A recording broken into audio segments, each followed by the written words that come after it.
autosomal chromosomes, which are personal view of the planet, and they cannot be reached in no form or facet. No matter how much new information is provided to them, no matter what, they can never be reached. See, I want to grow. I want to be better. So my question to the people out here that are intelligent, how did we go from haploids to diploids?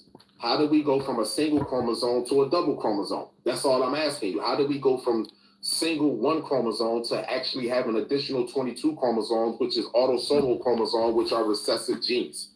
And that's just point blank and simple. That's the number one question. This is the number one question that I am asking. And I haven't seemed to get an answer from that, because my thing is this. If we went from a single chromosome and we have an additional 22, or let's say 44, because you get 23 from your parents, 23 from your father, you get 23 from your mother, 23 from your father, supposedly, right? But only one of those chromosomes deals with the sex, deals with whether you're going to be a male or a female. The other 22 chromosomes, or 44, let's say, are autosomal chromosomes, which are recessive genes. So if you have 22 chromosomes, and each chromosome, they come in pairs. So you have one chromosome that can hold up to 22 genetic information, 22,000 genetic information, and the smallest chromosome can hold up to as minimum as 300 genome code information. So how is it that we have extra genetic information, but yet we're doing primitive shit? Like, for instance, putting up light poles, cutting down nature, building up schools, building vehicles that are literally bombs, to be truthful and honest with you. Your car, your airplane, that's a bomb, people. You just don't know it. It has a cooling system built inside of it so the car doesn't explode. Or even when the car starts, it's a cooling system that's in it that stops the car from exploding. So how did we go from a group of people that were building megalithic structure and placing center blocks using granite rocks, a material that's not even from that environment, but able to move it to that environment, line it up with the cosmos and the ley lines that matches the cosmos? How do we go from that and being able to surf and navigate the stars without a GPS or a compass? How do we go from that to primitive lifestyle that we're living today? And we have an extra 22 chromosomes, genetic information. We got extra genes in our, supposedly. Now that doesn't fold with you and I. Organic people, melanin, so-called, not just melanated, neuromelanin. It's a difference from melanin on the planet. Neuromelanin people, our genetic information is in us, the soul. We are the soul. If that's neuromelanin is condensed sunlight. I don't know why all of a sudden I'm fucking belching. Anyway, neuromelanin is condensed sunlight. That is you. That is your soul. Neuromelanin produce atoms. Neuromelanin produce what you call carbon. This is hydrocarbon. So this suit right here is a direct result of me, the soul that inhabits the suit. So how in the world did we go from haploids to diploids? How did we get an extra 22 to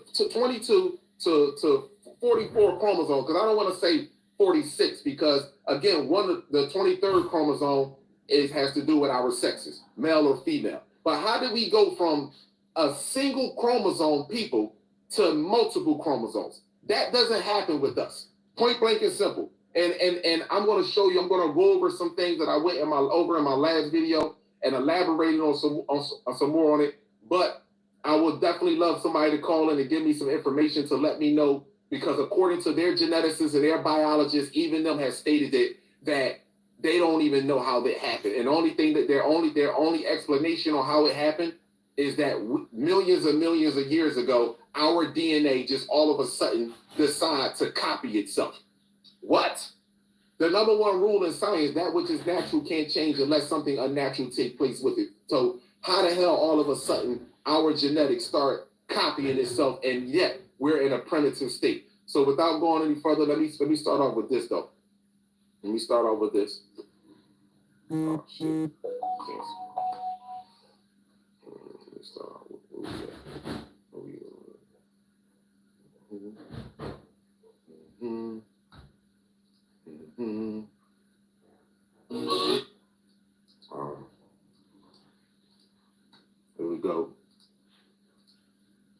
want to give much respect and value and appreciation to my brother Kenny.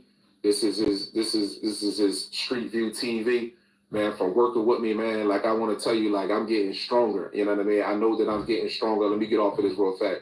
I'm getting stronger. The more I read, the more I become more disciplined with myself.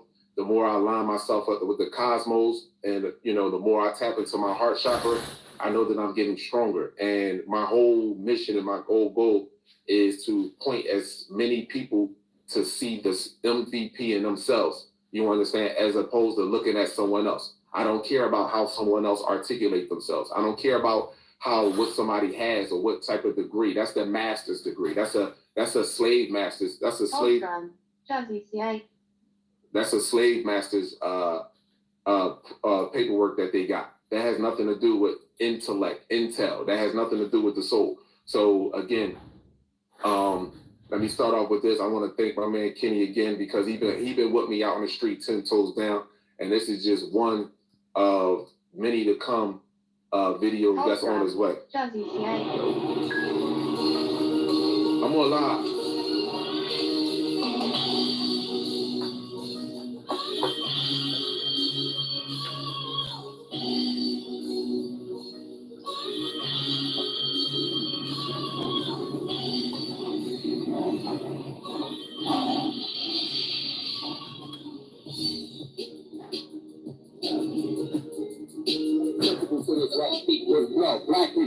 Black people, really, right. A lot of older people die because COVID-19. What does it do? It's attack what? Your respiratory issue. Right. You want me to answer your question? I want to get to all of that to you. I want to get to all of that to you, my sister. So listen to me. It attacks your respiratory system. When you look at a lot of black older people, right, because we're hooked on unnatural foods with chicken, fried chickens, or let's just say soul food. And soul food builds up lactic acid and mucus. And the one thing that it does is it causes diabetes and a lot of heart diseases because that's what we die from. Yeah. We don't die from black on black crime. We die from food poisoning and heart disease. Yeah. So now listen, because the trajectory of the sun has changed, we are absorbing more sun energy. The sun is not waiting for you to change. You have to change yourself. If you're not eating according to our genetic makeup, we're eating according to other people the way they tell us to eat. 3 or 4 times a day, Doritos, sodas, and all that shit. All that shit right there is building up mucus in your body and acid. So what's happening is black people right now are going to experience a lot of heart congestion, a lot of heart attacks, and strokes because we are unhealthy by putting all the unnatural food in our body. But if you was to go over to an all-fruit diet, if you was to cut the cigarettes out, if you was to cut that stuff out right then and there, you will automatically see that your body starts to adjust to the sun. Like, give me an example. They said that last week or today, whatever day it is, the sun is 90 degrees, right? So people feel like it's hot, but it's not hot. What's happening is your body temperature is naturally 98.6. So how the hell is you 8 degrees hotter than the sun, but yet you're hot? No, that's not natural. The reason why you're hot is because of the acid that's in your body. So your body is bubbling.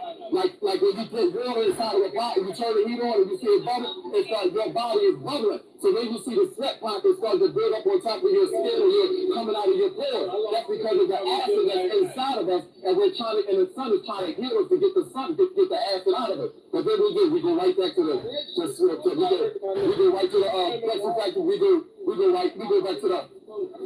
back to the we go. You need to listen. No, listen. Then go fucking die, yeah. No, I'm not. Listen, Lord, he can say what he wants. Long as he don't come over here and talk when he. I'm around. I don't give a fuck what he say. He can talk all day long because I'm not playing no games at all. Until we have luck with them. Then we prevail, even though time hard. No, I'm not alone. Streets that we in and the fight is hard to get on. We never put trust in the man, and we always put the trust in the Lord. And it's like that we live in the song. So hard. No, I gotta go on. No, it's time to school them. Now it's time that we rise and guide the children. Only youth them caught up in the system.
skincare and healthcare go hand in hand.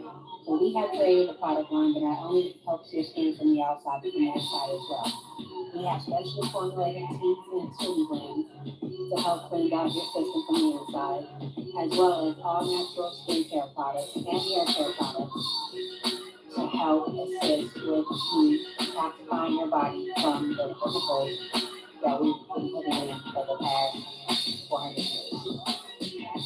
Chemical free and made by love.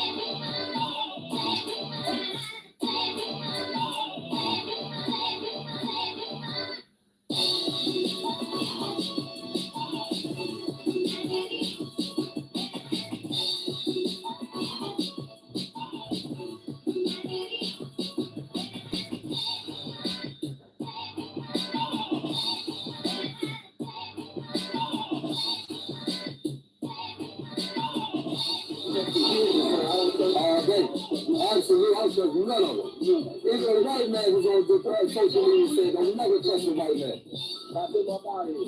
So then you a woman, you out here hanging out pants about this. A whole Pentecost ring. He told the lady now, he made the 2-year-old daughter, she done went to the cops, she should have came to the house.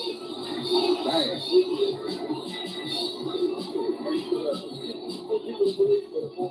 Exactly.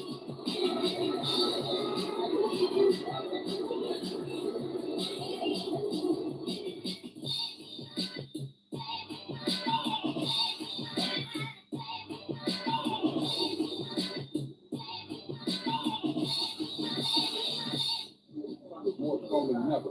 What do you think is happening at this? What do you think is happening at this? I don't know, man. I'll tell you what, I'll come back my mouth to I'll talk to you.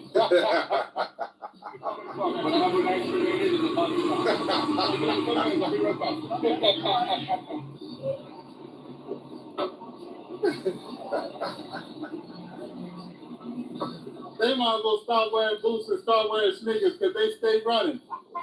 You said.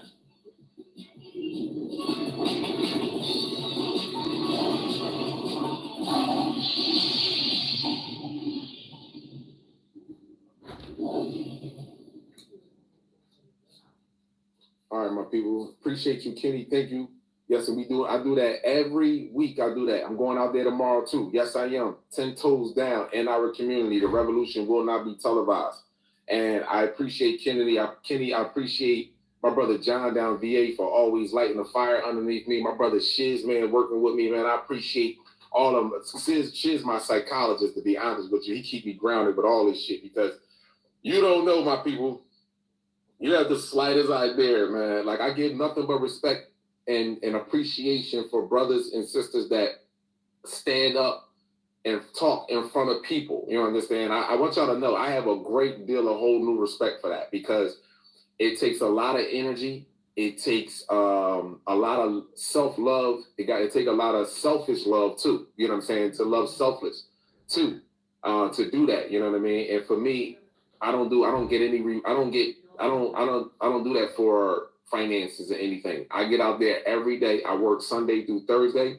Every Friday, I'm out whether I'm in front of a hospital, whether I'm out in Broad and Cheltenham, whether I'm at Broad Alany, Temple University, be in front of hospitals. No doctor wants to speak to me on camera. Everyone that I've ever spoke to regarding this, they all want to. They say, I don't have a problem with talking to you, and yes, and I will tell you that I do agree with you. Or they either walk away, or they be like, they just smile. You know what I mean? They either smile and just walk away, or they be like, yo, you're right. I'm just not talking on camera.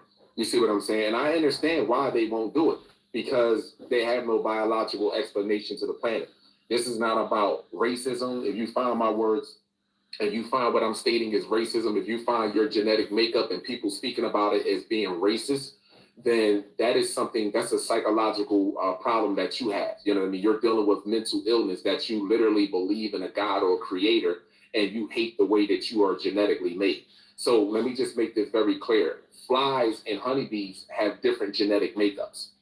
Mouse and a fucking horse have a different genetic makeup. They don't hate themselves. They actually harmonize with themselves. And if you take care of the number one universal law, the number one universal rule too, but outside of knowing thyself, if you take care of your species, you understand, if you harmonize with the planet and take care of your species, you will naturally, indirectly help other species, another species, or a multiple of species.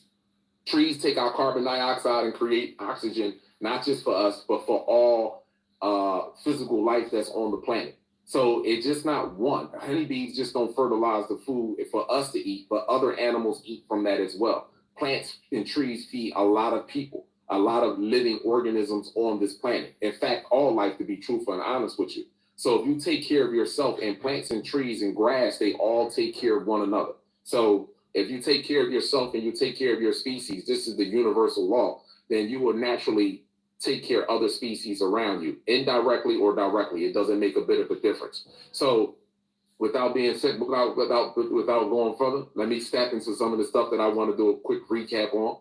All right, let me see something here. Let me get off of that real fast. Boom. Go cancel. And I am going to take some phone calls. The question that I had to ask many people again, how do we go from haploids to diploids? Come on, stop playing. What's up with this computer all of a sudden? How do we go from haploids to diploids? And this is my recap with this real fast. Just want to do a quick recap, and that way people can ask questions, and or they can give me some information and help me out in this, because I'm definitely looking to know this. This is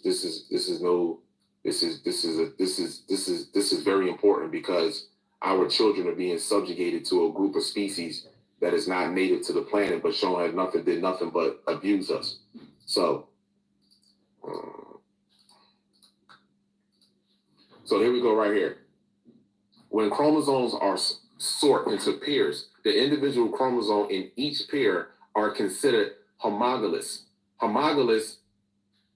homologous, I'm going to go, matter of fact, let me pull this up too, so we can know what homologous is. All right.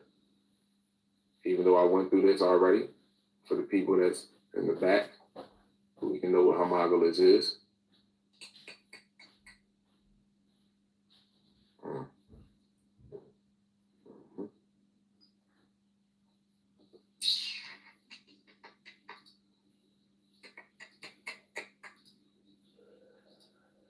So when people we having these arguments, there's no argument here. This is your science.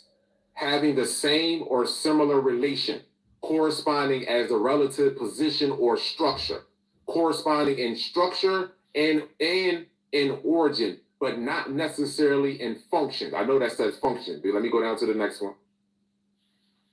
Right, I'm in function. So here we go. The wing of a bird and the foreleg of a horse are homologous. And this is also when you be speaking about, when I speak about when I go further into what you would call alleles. You know what I'm saying? And alleles are what you call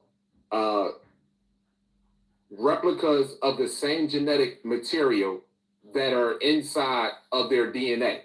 And before I go any further with that, let me just stay right there. This homologous, the wing of a bird and the foreleg of a horse are homologous. So you use both of these genetics. So on a cellular level, they both have the same pathways when it comes to genetically making a cell to build a organ, a limb, or a structure of the bone.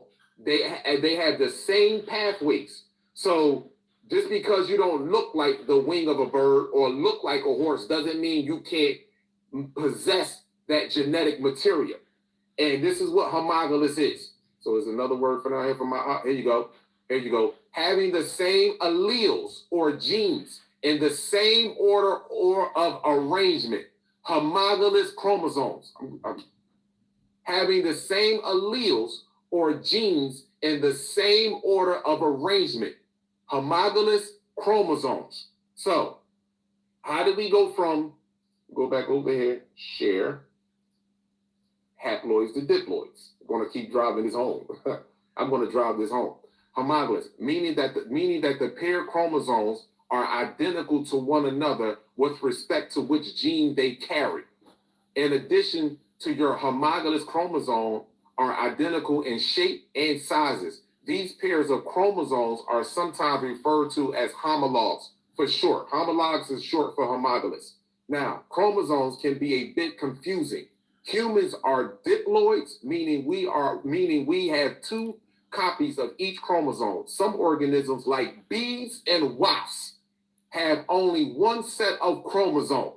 Let me say that again. Some organisms right here, like bees and wasps, have only one set of chromosomes. Cells with one set of chromosomes are called haploids. Now, let me back up out of this one more again, because I want to back this up real fast. I want to back this up real quick. Share. Go to my window here. Now let me go up here.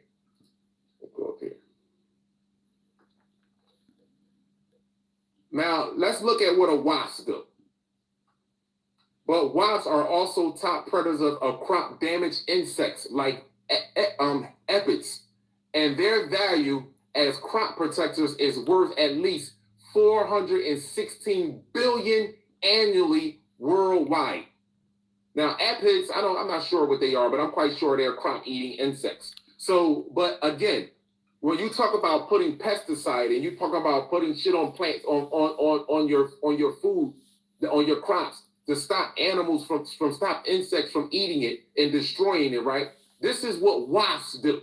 This is what we already created. We already created a breed of animals in nature that can protect our crops. We already did that. And they only have one set of chromosomes. So now let me remember, when we dealing with intelligence, we base our intelligence off what somebody can do for themselves and what they can do contribute to everyone else. So let me give an example. Let's say it's a trash truck driver, and a cab somebody walking down the street and passed out and had a heart attack. I'm a trash truck driver, and I go over there and like, yo, let me help the person that passed out. You know what I mean? And then somebody else come over there and say, wait a minute, I'm in the medical field. I deal with this type of stuff all the time. The person could be dehydrated. They could be having a heart condition. They could be having a seizure. You know what I mean? All of a sudden, now what I do, I stop doing or stop assisting the person because the person that just came over has more intelligence in that field than I do. So we base our intelligence off what is someone doing for themselves as growth and development and what they can do for the entire species. So right then and there, if someone walked in a room that has a bachelor's degree, somebody in the room that comes in has an associate's degree in that same field is more intelligent. There's somebody that comes in a room that has a master's degree is more intelligent. So we take a seat back and allow that person with the master's degree or has the most intelligence to say, okay, you take over. So how is it that these animals right here, these wasps, have one chromosome? Not to mention honeybees. What do honeybees do? Fertilize and produce honey that don't mold or rot. So these animals that possess one set of chromosomes has more intelligence than, let's go up one. Here we go right here. While a human has 46 chromosomes, 23 pairs, a cat has 38 chromosomes, 19 pairs. And a dog has 78 chromosomes, 39 pairs. So now, which animal that you would have in your household, and black people, so-called black people, we have many of these animals in our household. What animal possesses the most intelligence? The dog has 78 chromosomes and 39 pairs. The cat has 38 chromosomes and 19 pairs. Which one is more intelligent based on what you see? Which one is more intelligent? The cat is self-sufficient. You can be the owner of a cat and abuse your cat, and your cat will not fuck with you. It don't matter if you put food in the bowl or not. The cat will wait till you to leave, go on about your business, and then go eat the food because it's not messing with you because you are an abuser. A dog, you can abuse the hell out of a dog. You can literally break his leg and then throw down a chicken bone, and he'll come over there and eat the chicken bone. You can literally break a dog's leg. Literally. Which one possesses more intelligence? So stop the bull crap. How do we have an excess of 46, well, let's say 44 chromosomes in our genome, but yet we're doing primitive things? We're adding, subtracting, multiplying, and dividing. What type of shit is that? And most of us are adding and subtracting. What type of bills we got? We add that shit up and subtract from the paycheck that we are working. That's it. Can I get a few drinks this weekend? Am I able to take this shorty out if I meet her this weekend? Am I able to go online and order this pocketbook or order these shoes? Do I got to pay my car insurance? Do I got to pay? Come on, man. This is primitive life that we living out here. But yet we have an additional 44 chromosomes. That's a lie. A lie. And I'm asking from a brother that's begging for truth. I go to sleep every day and wake up every day with this on my mind. I'm begging for truth. This is not to put no one down. This is to set the bar right. This is to set the bar right. So now we go over here.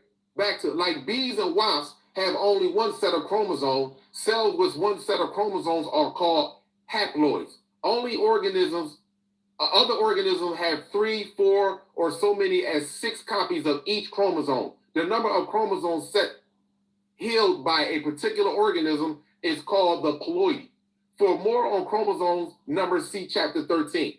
Now, for the total number of chromosomes doesn't tell you what the ploidy of an organism is.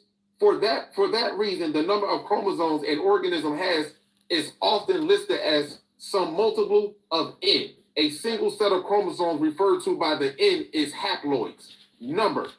Humans are 2n. A single n, again, is haploid. Number.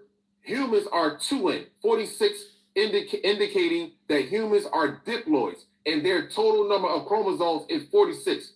Human sex cells, such as egg, sperm, are haploids. See, mommy, where did I come from later in this chapter? Now, here we go. Here's the most important part outside of all the shit that I read to you right here. Geneticists believe that the homologous pair of chromosomes in humans started as one set. They believe, geneticists, they know this. It's not a secret. This is why they, oh my gosh, man. Like, the things that we have subjugated our children to. I'm going to play another video on here from a Russian biologist too. This is going to really hurt your feelings. Let me move this up. Let me zoom this in a little bit more. Here we go. Geneticists believe that the homologous pairs of chromosomes in humans started as one set, that is haploids, and the entire set was duplicated at some point in some distant ancestry many millions of years ago. Now, first of all, let's just start with this. You can't trace no other race on this planet no more back than 8,000 years. That's all I'm going to give you, 8,000 years. You can't trace them back no more than 8,000 years. So how in the hell that we automatically started duplicating how do they even have that information or can possess that information to know that we started duplicating, and why would we do it in the first place? And we were working fine with just one chromosome. See, the one chromosome that's inside of us that I don't even consider that's the one chromosome is our soul, neuromelanin. That is our soul. And that soul, neuromelanin, programs all of our cells. Our cells are already This is how divinely neuromelanin it truly is. It already programs our soul. Ourselves. Our soul, who we are, truly programs this body already, naturally. So they can't splice. In order for them to change our genome code, they will have to splice and cut into our cells, our genetics. And you can't cut into our cells because you need ultraviolet light. You need ultraviolet light in order to pierce cells or genomes and to do what you call CRISPR, to put genetic information in and pull genetic information out. You need to do that. But what our melanin do with any ultraviolet light or any energetic frequency for that matter, we just absorbs it. We literally eats it. So you can't change our genetic. You can't have our hair all of a sudden, the molecules that makes up our hair all of a sudden be animal, be canine and wolf. You can't do that. You can't change us. Now on our cells, you see these little spikes. And these spikes become, now listen, these spikes come from the fact that they were injecting us. You understand? They were injecting us. So when you was born in the hospital, by the time the baby is 2 years old, how many shots? Over 21 shots the baby done already got. Now you can go right now to ask your doctor, what is in any of those shots? Your pediatrician, what is in any of those shots? And 9 times out of 10, they won't be able to name everything that's in there. And if they did name some of the stuff in there, you look it up, you will start to find out that some of that shit that they have injected in you has animal DNA. So this is why when they look underneath a cell, when they look at underneath a microscope at our blood, they say all of us have animal DNA. No, we don't.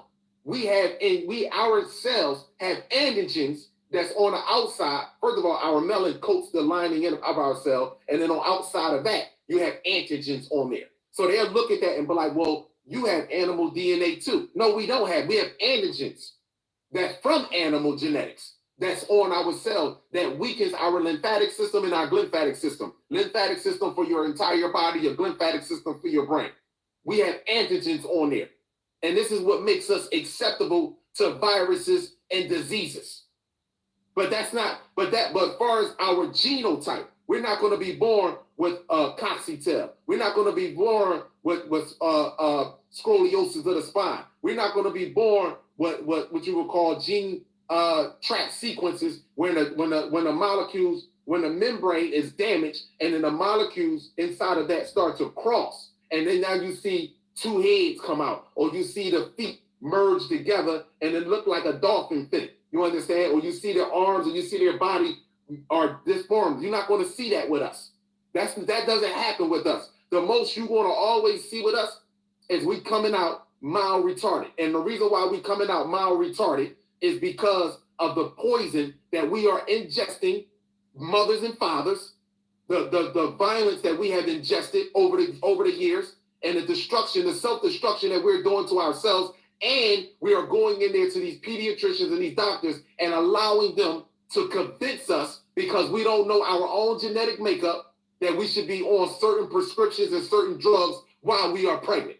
Very blank and simple. And this is why our children be developing mild retardation. This is why they have neurological issues. And it's not a psychologist or neurologist that can go against what I'm saying. This is a biological, scientific fact. So Instagram, YouTube, I know you looked through my videos 3 and 4 or 5 years ago to block me for things that block me for now. Because this is what you're doing. YouTube is going 3 and 4 years ago and blocking me off of YouTube for videos that I did way back then. But all my videos over the last 2 years, they can't block me for it. So when I start talking like this, now they got a problem with it. Why? Why? What you got a problem with it for? Because I'm telling the truth? Because we are now at the frontal lobe of the dormant part of our brain, which is the right hemisphere that has been dormant. And more importantly, the frontal lobe. And no matter what we're doing to ourselves right now. So for instance, let me give you an example. People like cake, ice cream, and all this other bullshit. The brain, the number 2 things the brain needs is oxygenated rich blood. Oxygenated rich blood, and it needs glucose. That's the 2 number 1 things that the brain needs to grow properly, and to be stress-free. Now, because when we eat cakes, when we eat fucking candy, when we eating all this other bullcrap, drinking soda, what's happening is we're building up what you call plaque, amyloid beta, which literally you have veins and you have smaller arteries. More importantly, your circle of Willis. You have smaller arteries that pumps blood and oxygen to these areas. When your brain is under constant stress from the foods that you are eating, it's like a boxer that's balled up into the corner and he constantly getting punched on. And all he's not fighting back. He's just like this. So it's called aggregate. And a phrenologist, it says that your brain expands and grows by being pushed up from the root. So your brain is like this the whole entire time as the sugar and stuff is fighting the sugar. So you start building up amyloid beta, which is plaque, which is hardening of the arteries inside of your brain. And that causes your frontal lobe and your prefrontal lobe and parts of the right hemisphere of your brain to go dormant. So right now, because of the trajectory of the sun, it don't make a difference what you're eating. It don't make a difference. It's a genetic thing. It don't make a difference. It's a heart and a genetic thing. That's what it's about right now. You can eat fucking shit all day long. It's either you hear the call or you don't hear it. Point blank and simple. It's either you are organic or you ain't organic. So right now, the different part of the brain is being hit. And the people that truly came down here not to join this world, but actually be here to watch it fall and build a better one is right here, right now. We didn't need no prophets. You didn't give us nothing in the Bible. All these people that's in these religious books, they wasn't for us. We were always for us. We didn't need nobody else to come down here and tell us. Just like I tell you right now, we don't need our fucking brothers and sisters to come down here and put a stop to this shit. We can stop this shit right now if we want to stop it. But guess what? It ain't enough of us that possess the heart of the cosmos in order for us to stop this bullshit. We ain't got to take our children to their schools. You want to do it because you know why? You're not reading. That's why. You don't want to read. You don't want to naturally defend yourself. The only way you know how to defend yourself is the way the slave master has taught you, through violence. But he's dead already. You can't kill the dead. The dead is already dead.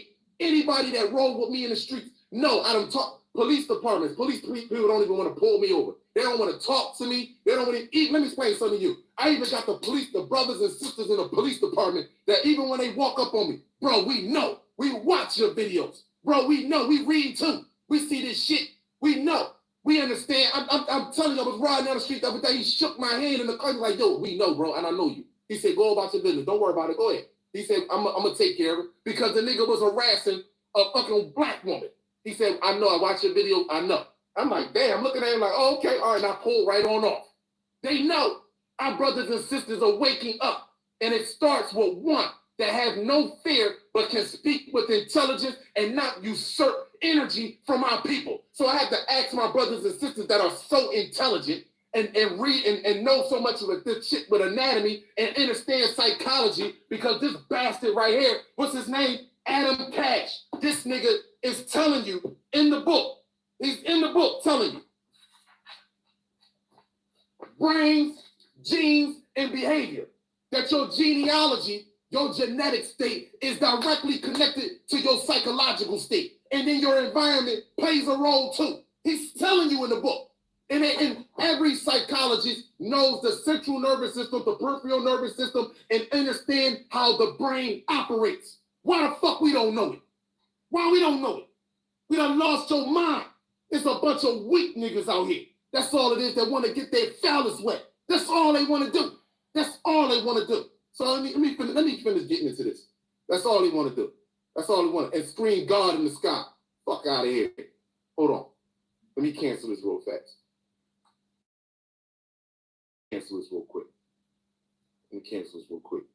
Let me get over here.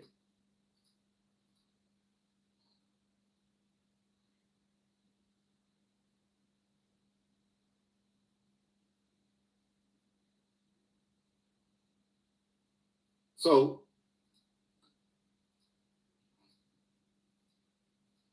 let me pull this up real fast because I want to do a recap on this real quick.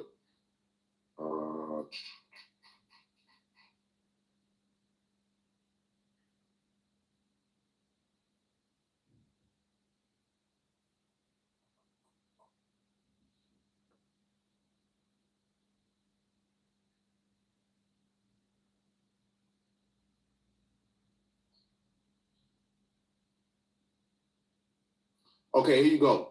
Autosomal DNA. Now the other 22 genes, the 23rd, which is the one gene, determines your sex. That's the 23rd. The other 22 are what you call autosomal DNA.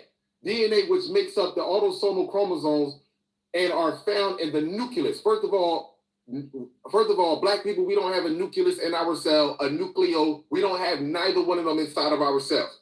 So that's right there should be a red flag for you right there. A nucleus. Most cells in our body, somatic cells, contain 23 pairs of chromosomes, consisting of 22 pairs of autosomal chromosomes and one pair of sex chromosomes. What I told you, one pair of sex chromosomes, the X and the Y. So now scientists are coming out stating that, there is going to be no more XX and XY chromosome. Of course not. It shouldn't be, because we shouldn't be paired up anyway. This is all coming down to one chromosome. And guess what?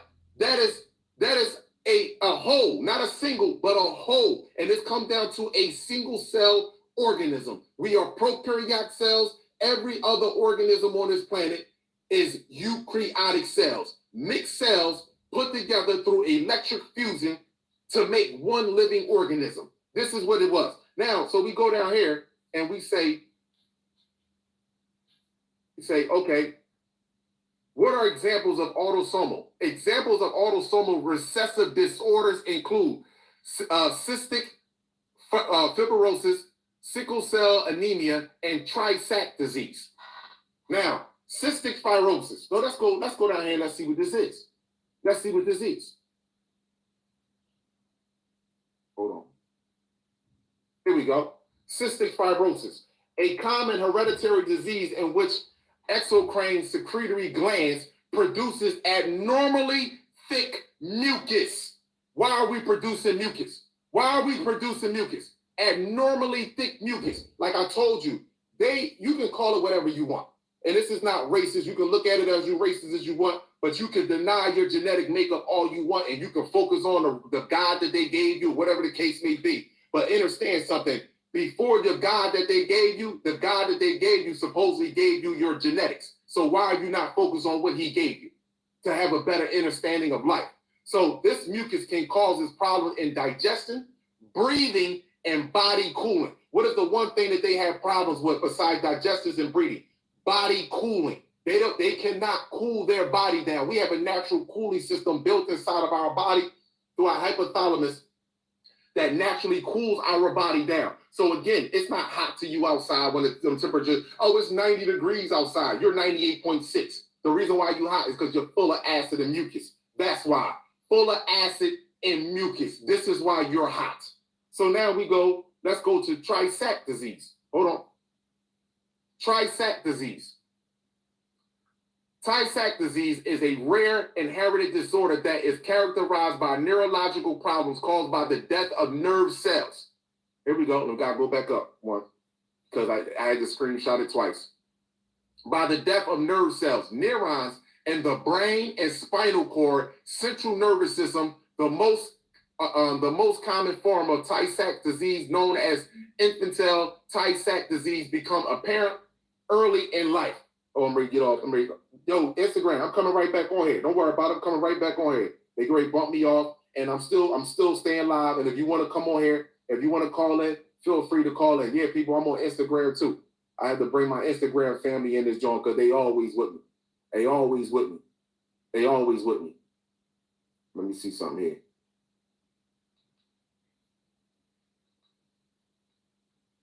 I'm going right back on here. My bad, people. Commercial break. Don't make me do my commercial. Don't make me do my commercial. Okay, hold up. So death of neurons. So you got 22 chromosomes that are recessive genes. How does that make sense? You got 22 of them that are considered recessive. Let me move up here real fast.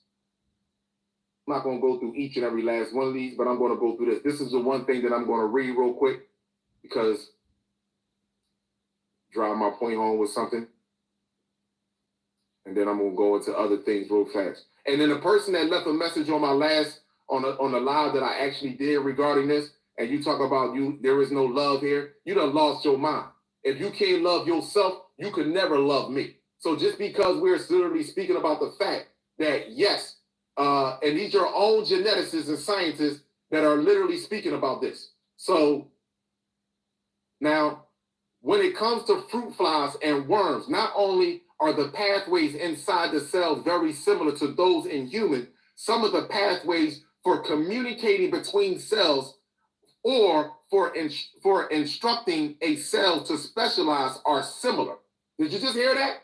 Not only are the pathways similar, this is where you get what you would call homologous. When you get different type of genes that are inside of the cells to make an organ, a limb, creates bone structure. This is where you get. Now, my question to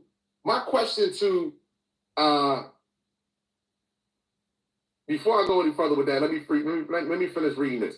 For example, scientists know what genes are turned on in order to make a human neuron and wire it so that it can communicate properly with other cells and tissues, in part because they're studying these genetic mechanisms in fruit flies and worms. Just because fruit flies don't look like humans, or just because fruit flies are insects and humans are mammals, doesn't mean that they don't share some characteristics. From a scientific perspective, fruit flies, mice, and humans are like different motorized vehicles. Fruit flies are motorcycles, mice are compact cars, and humans are luxury sedans. The details of how you put each of these vehicles together differ greatly, but many of the basic mechanisms are the same, and a lot of the parts are the same. Although they may not look the same, although they may not be the same size, in some cases, some of the parts are even interchangeable, as in these as in the.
This is the guy that I was telling you earlier on, Khalad Amun-Ra. And what they've done, it seems, is they've stopped his feed. Got internet. Case of yeast and humans. So literally, they can pull different genes from mouse, fruit flies, and interchange these with one another, and in human beings. This is why Elon Musk is working with what you would call Neuralink and doing so much shit with chimpanzees, because chimpanzees share a lot of their genetic makeup when it comes to dealing with the human genome code, with dealing with human genetics. So how did we again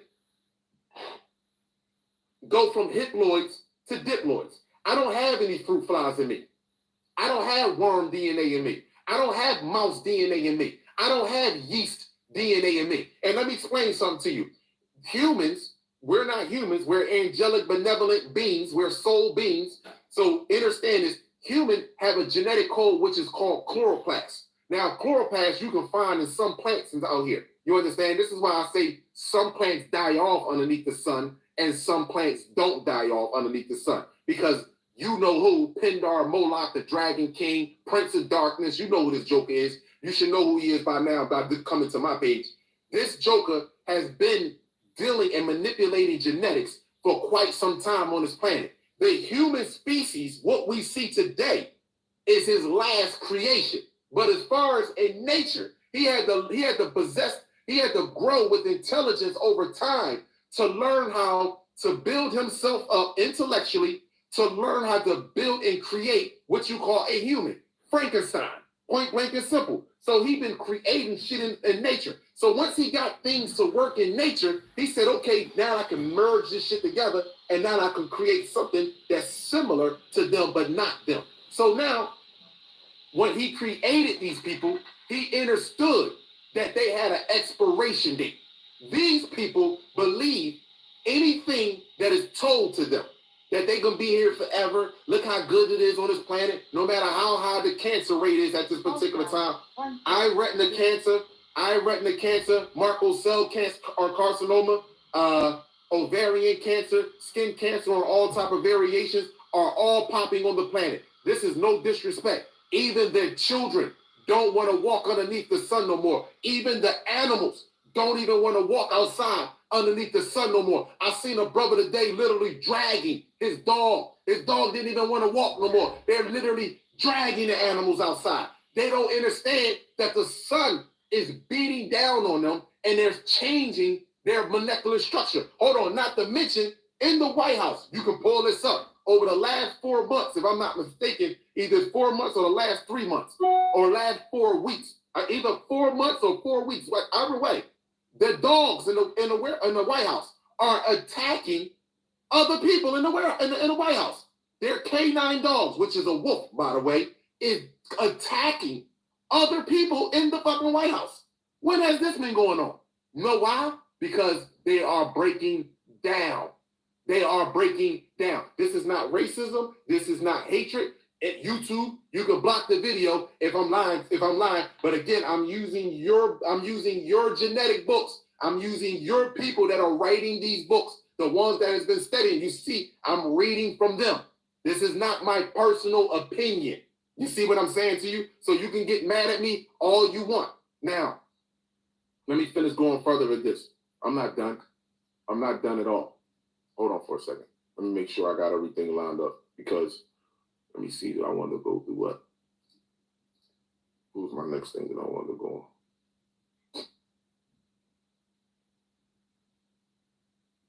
Oh, and I gotta touch on this. I gotta touch on this. This is why Roe versus Wade is so important right now. And I'm gonna see. Listen. Anybody that doesn't like my content, I'm not here to please you. My species is dying.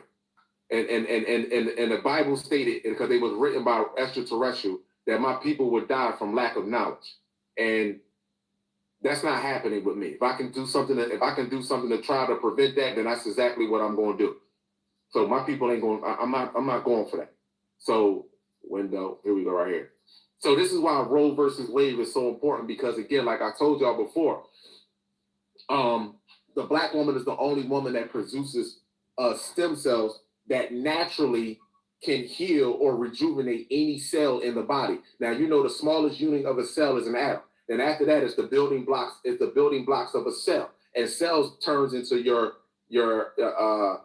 organs. Your organs turn into organ systems. So your kidneys, your liver, your heart, your brain, all of them are made of small trillions of cells. Now, here we go right here. Most often, chemical triggers lead to differing gene expression. That is, some genes are turned on while others are turned off. This is how cardiac muscle cells and nervous cells can be so dramatically different despite having the same DNA. The field of epigenetics strives to understand how gene expression is controlled, and there is still much to learn. Now, here we go.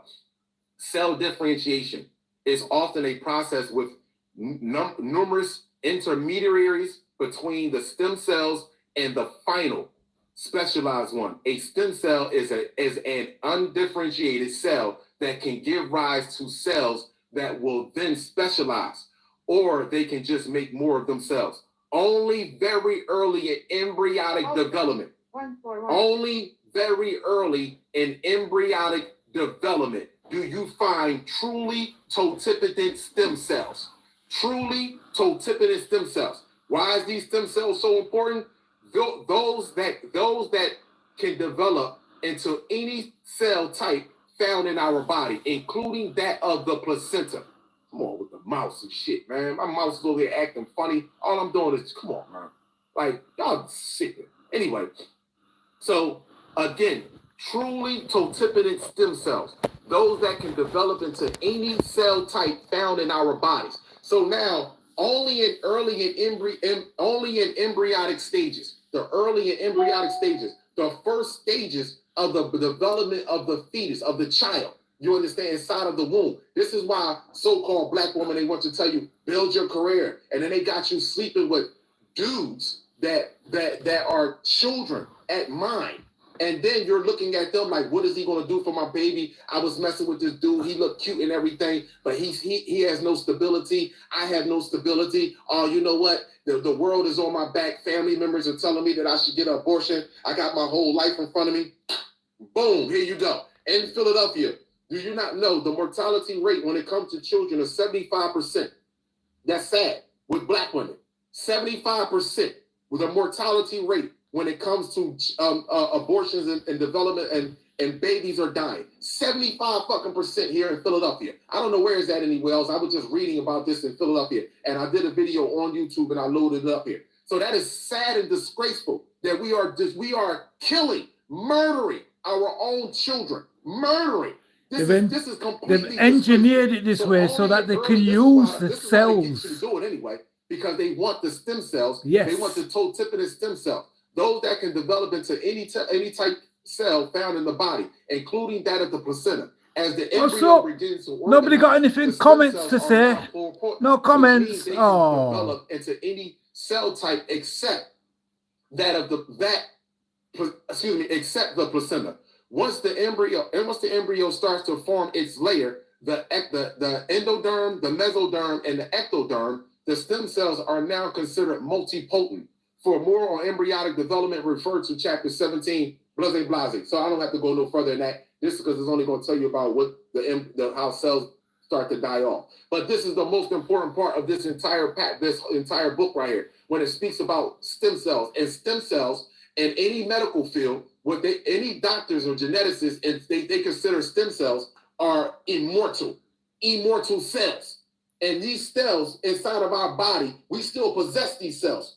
Totipotent stem cells are still in us even as an adult, but they're dormant because we're not supposed to die. See, one thing for certain and 10 things for sure, this entity already know bullets are not going to work with us. They know this. The energy that we're going to, the frequency we're going to is not going to allow. Your body is crystallizing right now. You go outside underneath the sun, you ain't even got to sweat. Just hold your arm underneath the sun and start moving your arm around. I don't lay in glitter. There is no glitter inside of my fucking bed. There is no glitter in here. I don't have children. And if I had children, we probably wouldn't be playing with glitter. So I don't have any glitter. How is it that my arms and my hands and my fingers are literally, I'm looking at glitter, just like the on X-Men, the woman that called herself Diamond on X-Men, she was glittering. You understand? Because and no bullet can penetrate her skin. And this is what's happening inside of we have crystals inside of our brain, and our pineal gland is now crystallizing.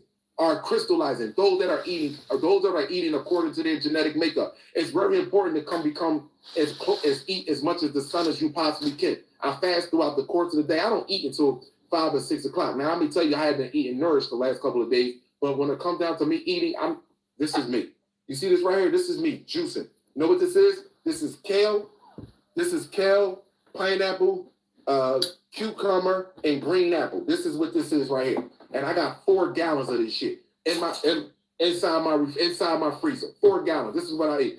Pecans, walnuts, and salads. That's what I'm eating. You know what I'm saying? Or I'm eating the sun. Point blank, I'm sitting out there all day. And you can see that your body is literally changing. Not only that, if you go outside right now and you can take, if you're light skinned or a lighter complexion, you can take a piece of cloth and put it over your arm like this, and just sit your arm in the sun for about 30 minutes to 45 minutes, and then remove the cloth. You will see the different complexion in your arm. This is how fast or how intense the sun has increased on the planet. This is how intense the sun has increased on the planet. So let me keep it moving, my people. Let me keep it moving. Let me see what else I have to show. What else I have to speak on before we get into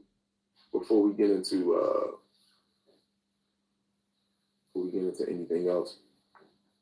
All right, hold on. Let me minimize this, and then I'm gonna take some phone calls right after I'm done with this. All right. Hold on.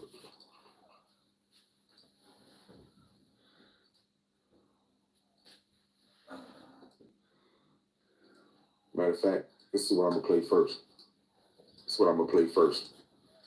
Hold on, before that, commercial break. Now, let me just say this to you. Is there anybody in here that needs to be blocked? Because that's what I'm into now. Yeah, I'm in that. Anybody in here that needs to be blocked. Commercial break. I understand a virus need life in order for it to exist. But I'm not here to give it any life. So it needs to be blocked. Let me drink me some of my juice.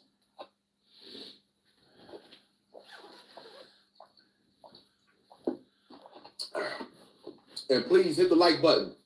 You appreciate the content, hit the like button. The like button doesn't cost you nothing. Hit the like button. It doesn't cost you anything. You appreciate the content, hit the like button. Hit the like button. Thank you. Gratitude and abundance to you all.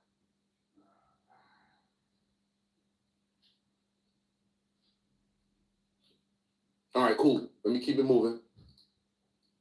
Here we go right here. Now, this message right here, I told y'all, we got to go backwards to go forward right here. Let me move back.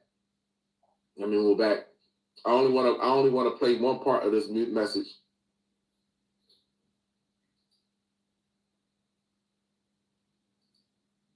Here we go right here. Pause. It is not. Here we go. Nerve node of the universal organism. We cannot and will not allow this to happen. Your enslavement has been orchestrated by an artificial race that many of you consider native to your planet. It is not. Your enslavement had been orchestrated by an artificial race that many of you believe that is native to your planet. It is not. It is not. Here we go right here. Let me say that. Let me play that again. This was a broadcast. The BBC broadcast was taken over in 1977. And this is the broadcast that came over the airwaves. The TV phased out, and then this audio came on BBC in 1977. Native to your planet. It is not. Planets, including its two flags. Your enslavement has been orchestrated by an artificial race that many of you consider native to your planet. It is not. Your enslavement has been orchestrated by an artificial race that many of you consider native to your planet. It is not. Your enslavement has been orchestrated by an artificial race that many of you consider native to your planet. It is not. Pause. No need to go to there anymore. That message had more truth in there than anything. Let me keep on going because there's another message. Here we go. 1977. Here's it. Now, no one seems to debunk this message. No one can find any way to debunk this message. Now, I only want to play certain parts of this message right here. All weapons of evil. No, here we go right here. Let me start with this. Some people have to, through internal mechanisms, have to read to discover things. I seem to be able to observe, and it's almost as if the information is just downloaded into my brain. I met these people when I were in Cleckheaton, and the more I interacted with them, it just came to me. These people are not acting. These people look like animals. That one there reminded me of a mouse. That one there reminded me of a frog. That one there reminded me of a dog. That one there reminded me of a cat. That one there reminded me of a bird. I had a phase that I went through in Cleckheaton, and it was like I wasn't looking at people. I was looking at animals in human form. And then I discovered the thing about the birds, and then I've now discovered that all the genetically similar creatures stay close to suburbia. All the natural animals, they don't want to be anywhere near suburbia, like your pigeons, your sparrows, red robins, crows of all different nature, foxes, cats, dogs. They all want to be near and in suburbia, but there are certain animals that stay far away from humans because they haven't been interfered with. Some people have to read to discover. I only have to be around or listen or watch, and things get downloaded to me. I knew all of this from Cleckheaton. This happened in 1977. In 1977, in Europe, people were watching the news. In England, This to was be in precise. Europe. They were watching the news, and this broadcast cut in. And his name was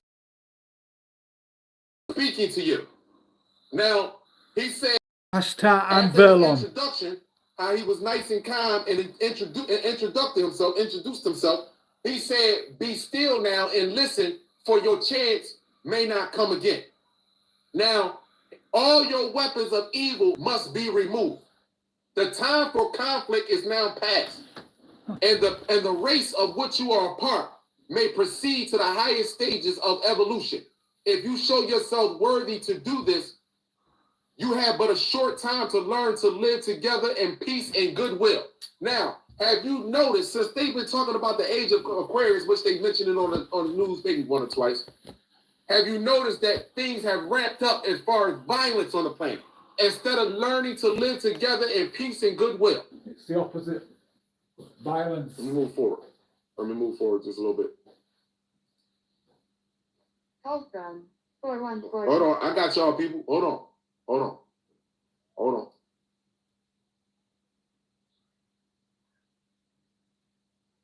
Hear now the voice of Verlon, the representative of the Ashtar Galactic Commander, speaking to you. Beware also that there are many false prophets and guides operating in your world. See, let me explain something to you. This is why I tell my brothers and sisters all the time, you have no idea how beautiful and unique you are as an individual.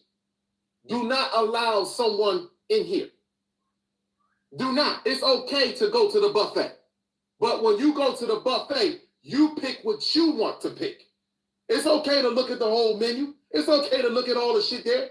But you take in what you need to help you on your journey, but not to enable you. You have to be able to use your own mind and be creative. Moving forward in the age of Aquarius, you have to contribute in your own unique galactic way to see the new age. If you are someone that is easily manipulated to follow, if you are someone that is waiting for someone to do things for you, or you feel as though people should be doing things for you, I will tell you right now, you will not move forward. You are no good to the cosmos. The cosmos love and respect and value and appreciate those that can work individually for themselves, but know how important collectively we are. So if you can't do nothing individually that will boost the evolution of you and your species, then you are no good for the ascension. Call it what you want. I don't know what happened here. Okay, pause. Here we go. He said, beware of false prophets and guides operating in your world. They will suck your energy from you, the energy you call money, and will give you evil ends. And give you worthless doss in return. So when you look at this materialistic world, when you look at the when you look at the thing, I don't know why this is so blurry. I don't, yo, YouTube, congratulations, good job.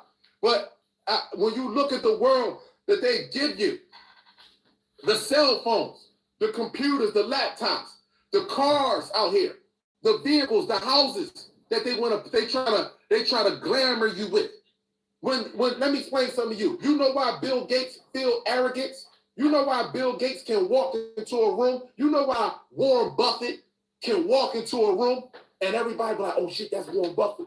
Even our own brothers and sisters, like, oh shit, that's Warren Buffett. He's the billionaire. Oh shit, that's Bill Gates. He's a billionaire. You know why? Because you don't know who you are. I could walk in a room with all of them. Every billionaire that you can possibly name. Jacob Rothschild, J.P. Morgan, Henry Ford, Andrew Carnegie, all of them. And they all would be on their knees. You done lost your mind. This right here is the most valuable that's on the fucking planet. This is the most powerful thing on the planet. What the black woman has given birth to. And no disrespect to you, so-called black woman, you are the most powerful thing walking in the flesh. But you gave birth to something that's powerful. I just say... I can testify to what he's saying, because a lot of what I've been given to believe, which isn't true, I know it's not true, is that my personal predicament or situation or circumstances, you might want to call it, right now, is as a result of things that I've done. That's not true. It's not true at all. Anybody who knows me will know what I'm saying. May not believe what I'm saying, but they'll understand what I'm saying. This has been going on since 19 Elena Street. They tried to poison me with a gallon of petrol. They knocked out my teeth of the way they are.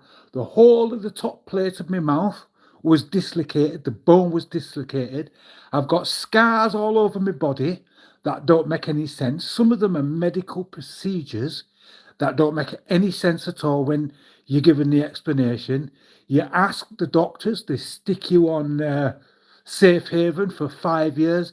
This has been going on for me since I was born. It's only now recently, since I've been living in this house, or rather since Staincliffe Crescent, really, that I've begun to understand that since I was born, I have been under heavy surveillance. Everything that I do, say, anything that I buy online has been tampered and altered with. Every property that I've ever owned, as soon as I leave the property, the authorities come in, they interfere with stuff, move stuff, steal stuff. All my devices, they're listening in on all my devices. I had a minor royal come and sit in a police station across from me to observe me for a couple of hours at Trafalgar Square. But back in the day when I decided to go rogue on the street, all the bells in Trafalgar Square were ringing like it was D-Day when I was leaving London. And I was there for over a week and they never rang once. But the afternoon I were ringing, it was like they were rejoicing. They all know me. Khalad Amun-Ra now, he's in America, right? I've got all his notifications now. If I was to go on live with him now, right, whatever it is, whoever it is that's interfering, they would interfere with the live. And I don't know how genuine he is with what he's saying, but the last time I interacted with a live in America, they phoned the guy and he interrupted his live, came back on, and then everybody, all his moderators and everybody was starting acting weird with me. And I never said anything weird. I never did anything weird. It was just that from my end, where I was being observed from, they decided to contact America and get me off the live by acting weird with me. I don't even know if this video will upload, but I'll try. But this is what's going on in this community right now in Dewsbury. They've think that I'm on the back foot. They've been it's been orchestrated through the local government. The police are involved. the council are involved, the NHS are involved, they've got the utilities involved, they've got the bank involved, they've got the DHSS involved, and all the residents. Even, I mean, one time I was sat on at Church Street, Huddersfield, just sat there one summer, right, when I was living at Staincliffe, just sat there one summer, and a child, and like, if I saw that child today, I wouldn't be able to tell you who that child was, to be honest. Oh, yeah, that's the person that I saw years ago. No, this person was walking up with their father. This child, I couldn't say they were more than 7, 8 years old. And as they came abreast, he went, Daddy, Daddy, Daddy, look, what is it? And it was me that he was talking about. So there is something about me that is completely, and I mean completely different from everybody else. Yeah, I resonate with a lot of what Khalad is saying, but it still doesn't explain what happened at 19 Elena Street. It doesn't explain what I saw. And what I saw is now being played out in front of me with these people, telepathically communicating. I had one girl up at my flat in Cleckheaton, and I started. Were it Cleckheaton? No, I think it was Staincliffe Crescent, the bungalow at Staincliffe Crescent. I started noticing that it felt like there was a third person in the bed with us. And I was being touched in there. I could feel the mattress moving when she was still, and weird stuff. And it just occurred to me that there's something, because I had another incident a few years before that where something was coming into the room with me and another girl that I was with. So it occurred to me that this is what is going on. And at the time, I had this white Samsung laptop. I wish I'd never gotten rid of it. 1 terabyte laptop. And I used to be able to activate the camera and turn the brightness down on the screen completely. So leave the lid flipped open. There wasn't a flashing light on it to indicate that the camera was on. And I just turned the screen down and it was 1 terabyte. So that would record, if the memory was empty, for over 24 hours, 2-3 days solid if I wanted it to. Just continually recording. But to look at the laptop, you'd think it was just turned off with its lid up. So we got to bed. And you could see that this entity, this invisible thing, actually got in bed and got on top of this lass. On my side of the bed, you couldn't see my feet, and the quilt was flat. On her side of the bed, you could see her feet, where her feet were supposed to be underneath the quilt, and the way the quilt was raised, you could tell, because she even said it herself. When I exposed the recording to her, because, I secretly recorded her, and then I reviewed the footage, and then I played it back to her. She pretended to have a breakdown because of what she saw. And if you speak to her today, or if I spoke to her today, she'd say, yeah, don't fucking mention that to me. I had a breakdown, remember? Because you see, she was tricked. She didn't know that I was recording her, and she got hysterical. And as it goes, you lot are able to interfere with electronics as well, because that laptop just started playing up. What I should have done was reviewed the footage and then transferred it to hard drives and emails and etc. So it was all over the place, so it couldn't have been interfered with, because as soon as I mentioned this now and showed her the footage and she went hysterical, it's as if the laptop's just started malfunctioning to the point of where I had to reset it and lost the footage. I know it doesn't seem like I'm talking about the same thing, but I am, because these entities that are all around me were imbued with certain abilities that I have not been imbued with, and I have come to understand and see what they can do. The hearing of an animal, they've got super sight as well, like an animal, sense, smell as well, and they can leave their bodies at will. I see this all the time, constantly, all the time. Anyway, I'm going to let Khalad carry on because he's echoing my sentiments. People want to call me crazy, this, that, and the other, but yet there's somebody here that's showing you medical books that is telling you what I'm telling you. Me walking in the room. Now, if you walked in there, they should be not only should they be on their hands and knees and face, they should be putting their face up underneath the fucking ground when you walk in there. You see, that's why it's a difference. And I say this all the time on Instagram. Sisters that wear their natural hair, their hair is out. They ain't got them claws on their head. They got natural nails. They ain't got high heels on. They walking with flat surface, flat shoes. They ain't wearing outfits that show their vagina print. Come on, we all know what's going on with the leggings. We all know what's going on with the leggings inside the butt crack now. We all know what's going on. Women that don't walk around like that, but they got their hair wrapped or even their hair, natural hair out. They ain't got those fake claws on their head. They got the elegant flowing dress on.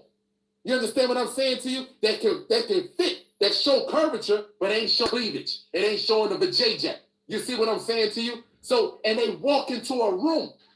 See, when a white woman see you, when a white man and a white woman see you, they look at you like this. Excuse me, I don't even want to say the white man and the white woman. I want to say an artificial species, because if you notice, black woman, everybody want to talk to you now, right? Have you noticed that? The Cubanos, everybody want to talk to a black woman now. I mean, it ain't like they didn't want to do it before, but goddamn, they searching for you now. Like literally, they don't even want their own kind. They literally looking for you now. But have you know when you walk into a room, that all of them look at you like, and then when you catch them looking at you, they look around. This is how they look around. This is how they look around. But when you walk, they look, shit, god damn.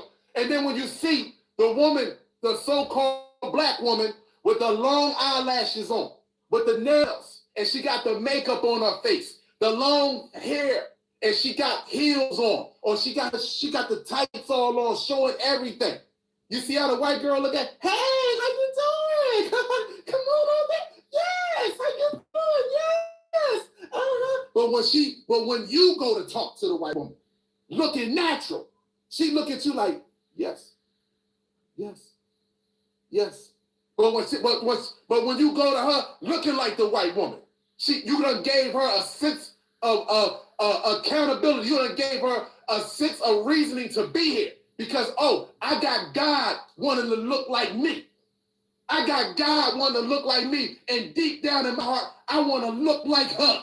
What's up with you? Deep down in my soul, deep down in my vessel, my very being, that I want to look like her. But I got her looking like me. So because I can't look like her, because I can't cut her hair off and put it on my hair, but she can cut my hair off and attach it to her shit. But I can't cut her hair off and put it on me. So therefore, makes me feel comfortable. It makes me feel comfortable that not conducive to my genetic makeup. The same way when we walk into these doctor's office. Oh, doc, my heart is bothering me. Oh, doc, my chest is bothering me. Oh, doc, my leg is bothering me. So he say, what you be eating all the time? Well, I be having fried chicken sometimes. I be eating that Chinese food. He be like, well, you got to eat it in moderation. He tell you to eat it in moderation, you stupid mother French toast joker. He telling you to eat it in moderation because of power. You understand? He know that if you was to go on a plant-based diet, as matter of fact, if you was to go on an all-fruit diet and eat the fucking sun too, he know his life, his job, the lie that he has been living and the lie that he walks around in will crumble like a fucking fake piece of cake, like a dried up piece of cookie, like a dried up. You ever see a cookie that's been sitting out for 3 years and you pick it up and it just crumble? His whole life would just fall the fuck apart. It's the moment that you take control of your own anatomy, that you take control of your own self. He knows that. So no, you gotta eat it in moderation. Hey, take these pills right here and then see how you feel after 15 days. Then tell me how you feel. Next thing you know, you go to the fucking bathroom, you don't even know you got a phallus there. You don't even feel your motherfucking phallus. You like, doc, I take the medicine and I don't get my chest pains no more, but my woman tried to rub on my chest and my shit went And now he talking about, well, why don't you take this now? Now he's giving you some medicine to try to get the blood circulation back down there. He done got your heart pumping faster than a motherfucker. So now you in cardiac arrest. You understand? Commotion, nigga. Fuck is wrong with you? Killing you. Literally killing you. Because you know why? You know what the universal law is? As long as we go to them to find out who we are, as long as we seek life and truth through them, for us, the universe say, hang them high. Hang them the fuck high. So let me finish going on, people. Let me finish going on with this. Hold on. Let me pass this. Let me move forward.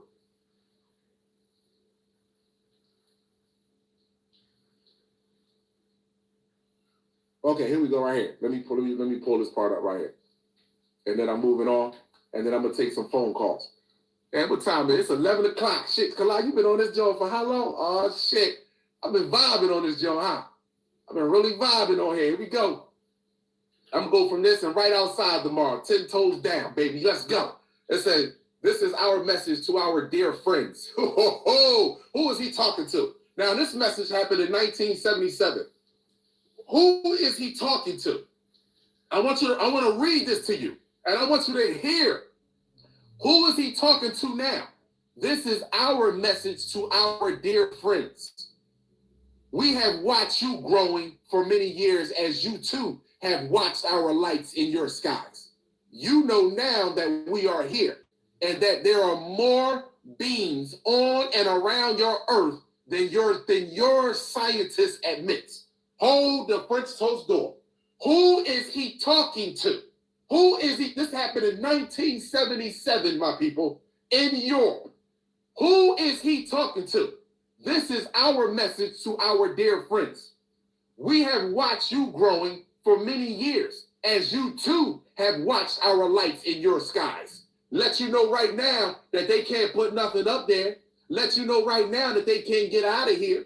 Let you know right now that who controls the skies. Huh? But they keep telling you because you want to believe in artificial species because you've been beat down. Oh, they got intelligence. Oh, they can make clouds. Oh, they can do this. They can do that. They can't do it. They can't do nothing.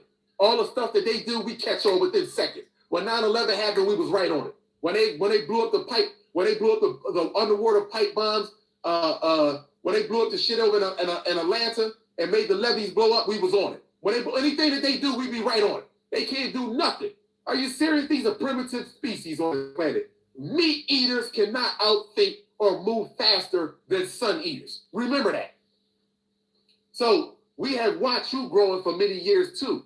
Many years as you too have watched our lights in the skies. You know now that we are here and that there are more beings on and around your earth than your scientists admits. Hold up. Around your earth than your scientists admit. Who owns scientists? Black people, we ain't got no scientists. Who the hell are you?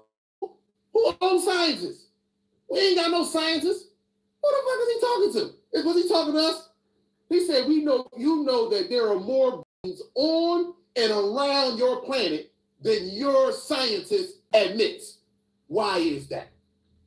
Why is that? Why is that? Come on, let me keep it going. Rob, let me keep it going.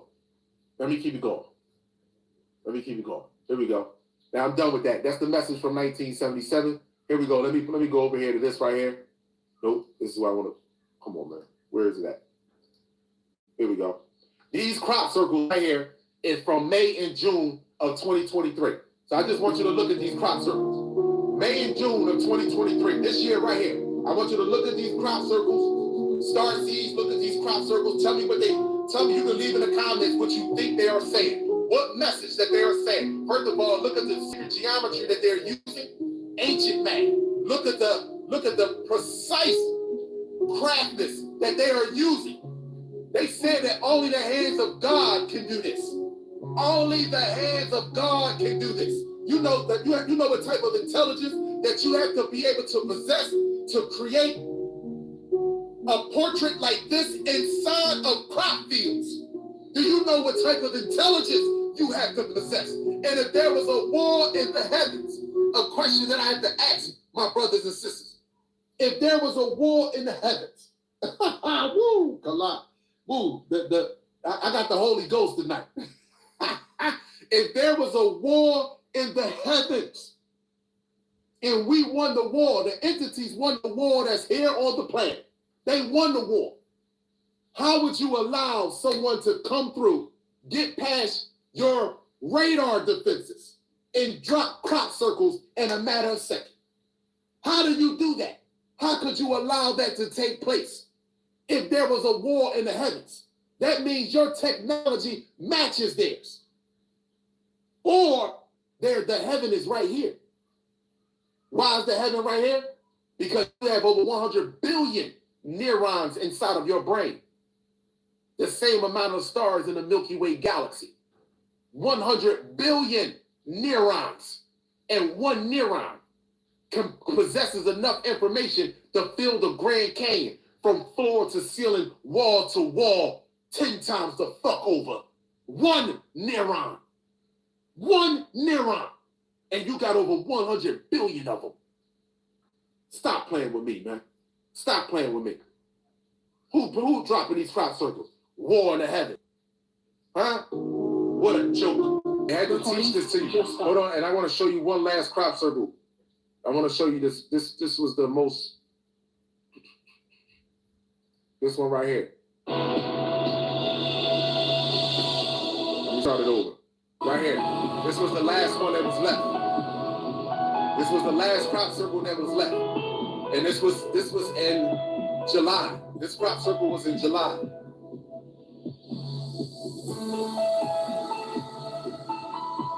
Now, when I look at this crop circle, as I spoke about it on Instagram, this reminds me of the left hemisphere and the right hemisphere of the brain.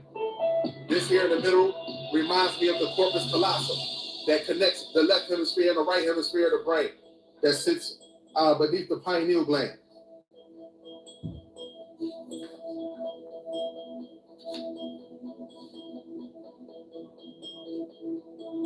So now they got the people mowing it down because they don't want you to see these crop circles.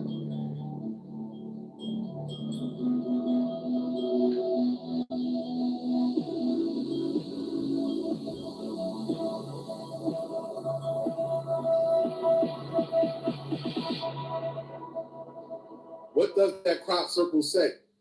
What does that crop circle say? So hold on, let me move on over here.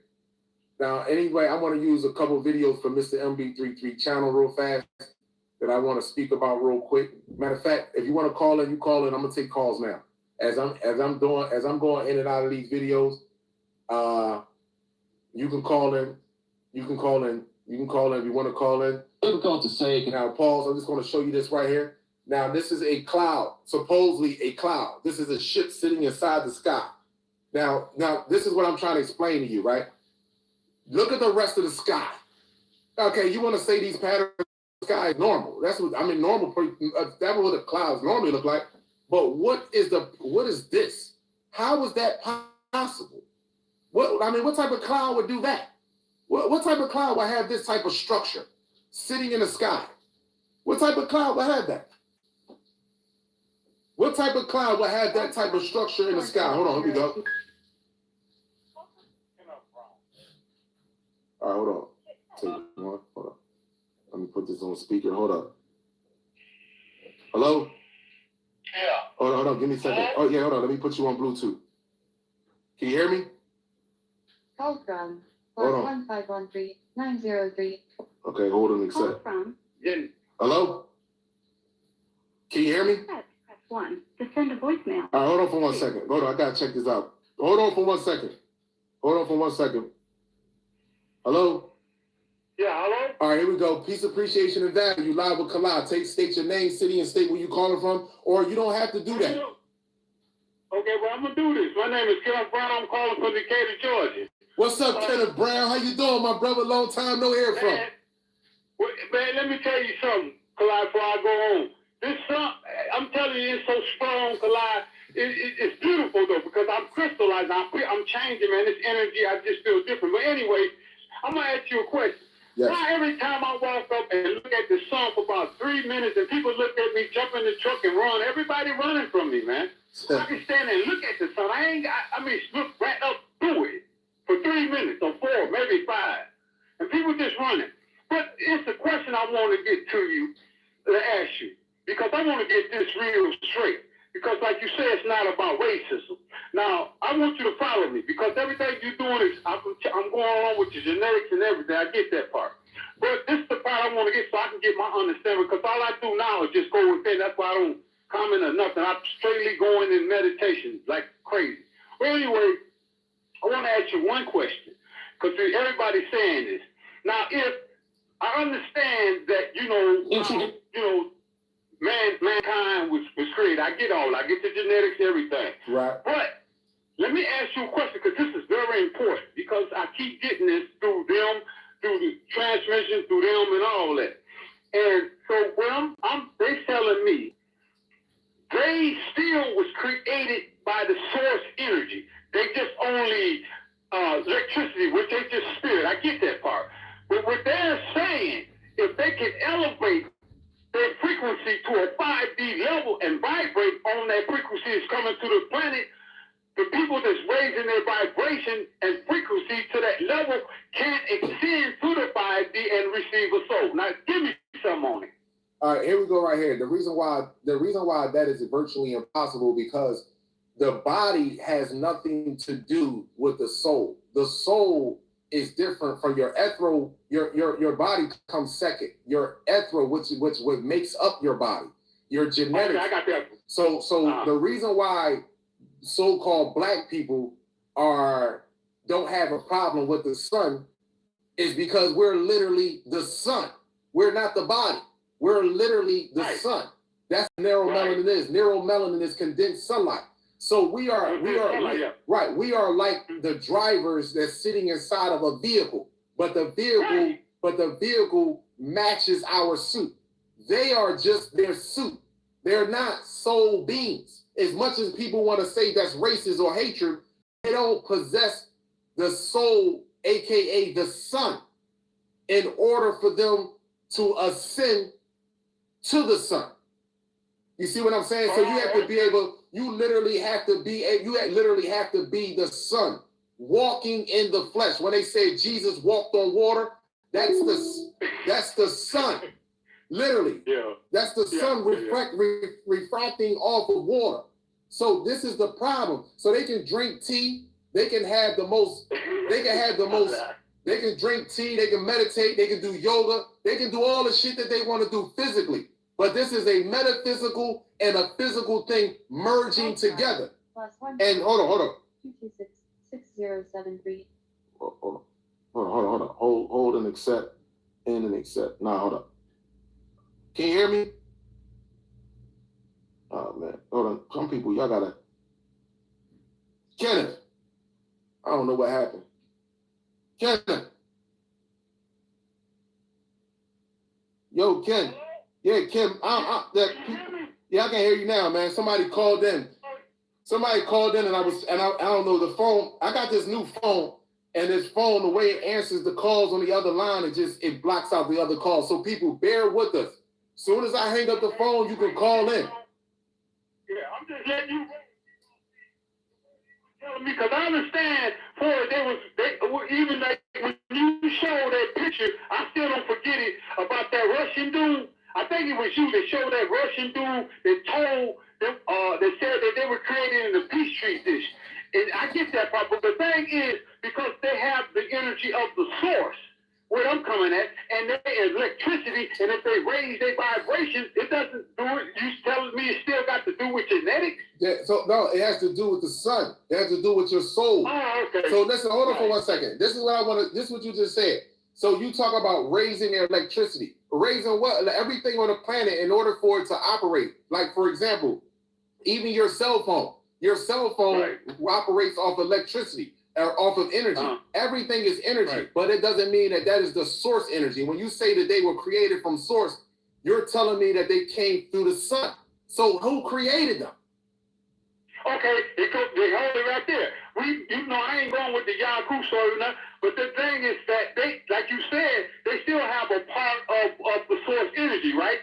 electricity, which is because we're supposed to be electricity and magnetism. We draw, right? Right. Okay, so they don't have the magnetism; they just have the electricity, which is the spirit, right? They have an energy source because everything on the planet, nothing can exist. Rocks have energy. Plants, everything has energy, no matter what it may be. Even statues that are created has a source of energy inside of them. Doesn't make that energy natural. Doesn't make that energy pure. Oh, I get it now.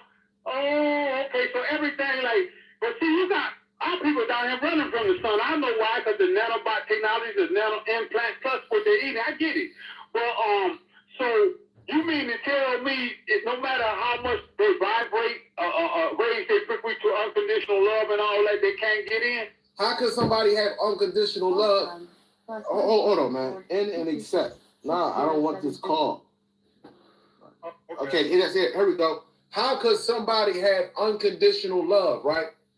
That never loved themselves. In order for you to love yourself, you have to stand up to righteousness, no matter who it may offend.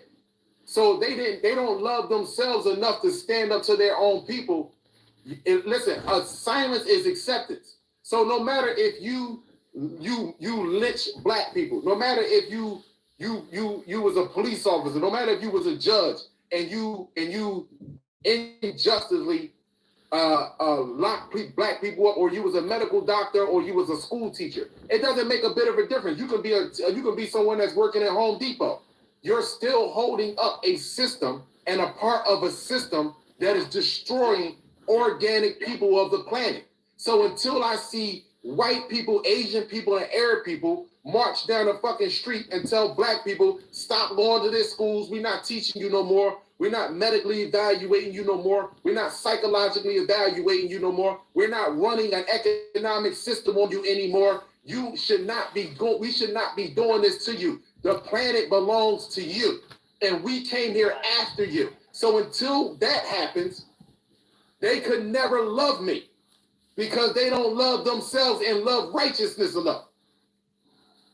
Yeah, you got a point. I don't want to go on other people. And this one more question I want to ask you. When I was listening to one of them, they said go out, because I know the 5D energy is loving it. But when I went to kiss the tree and hug and all that, guess what I seen, Kalai? What you saw? You know, Mr. MG, to show you how the leaves be swinging back and forth. Right. I seen it do it. Yeah. I seen it do it. And then, hold up. It's a ladybug used to get all over me, right? So I seen a ladybug. I said, hey, and he crawled up under the leaf, right? So I lifted the leaf. I said, where you going? Don't you know the ladybug came all the way up to me and stood next to me, man? I started crying, boy. Well, again. I started crying. I said, damn, that's how far I'm from nature, man. Kalai, you gonna see me, boy. This only thing will come to me. And I know we're going into the quantum finance system and are we inside and all that. And like I said, but I feel that I'm coming across, after this all get through, that I'm going to come across a lot of wealth. And it was told to me, and plus that, but I want to give. I told Mama, I don't want none. I want to give it, to give, whatever it is. If it's the gold, the ancestor left from what they done took, or wherever they're going to finance the system, I want to create, guess what, Kalai? I'm going to let you go. I got to look. I done built in the 5D, listen to me, I done built over 15 businesses, bro. 15 big ones.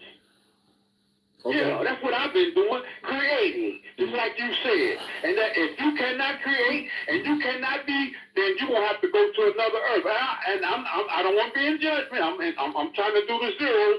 We're in a new time frame, and what you say can go to the now and present to be your future. So I'm very careful about what I'm saying. So, but man, that's where I'm all right there, man. You know, I ain't on all that. I'm in the meditating, creating, and I took it from the image, from the visual, and put it on the paper. It's all in front of me, because I wish I could show you this stuff. What? It's all love, my brother. I know our abilities and I know our power when we open up our heart chakra. But just remember something. That's what I did, yeah. Because now I'm learning how to meditate from the sacred mind to the sacred heart chakra. It was just in the middle, you know what I'm saying, where his heart space at. Okay. So that's how I do it, you know. Right. But I ain't gonna hold you. I love you, man. Keep the fire going, but please have a little love in the ear. You already know that, brother. But just remember one thing: Alexis is intelligent too, and she's made off of energy as well. But does that make Alexa real? Does that make her real?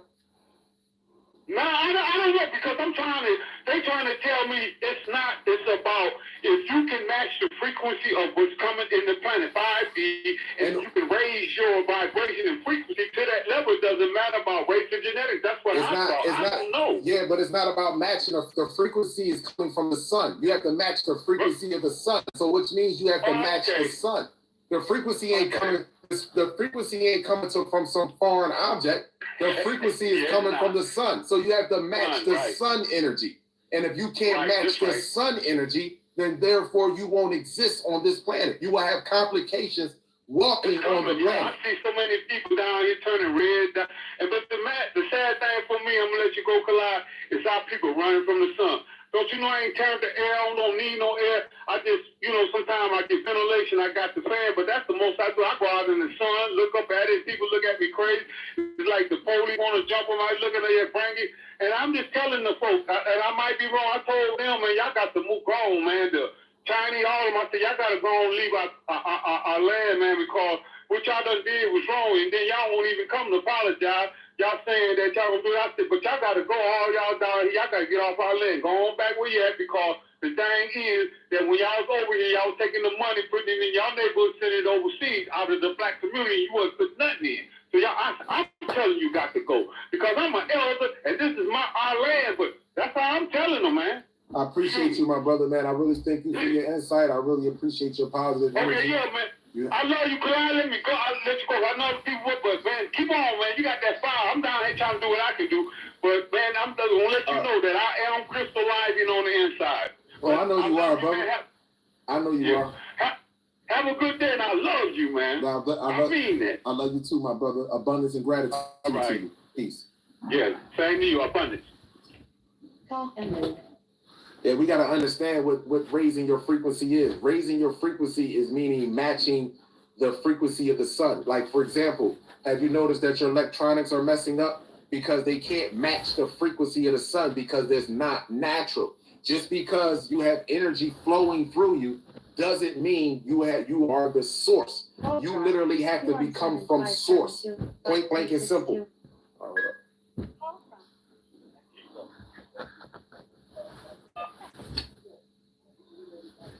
Hello? Hello? You gotta shut me down in the background. You gotta shut me off in the background. Hello? Abundance to you. Turn your phone up. I can't hear you.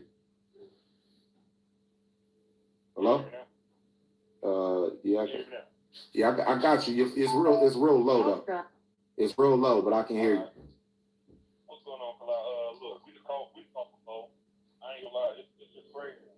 Everything you called out on these people, it's almost like a movie. It's almost as if like they was watching your live, and now they it's like they force release everything back to back to back to back to back.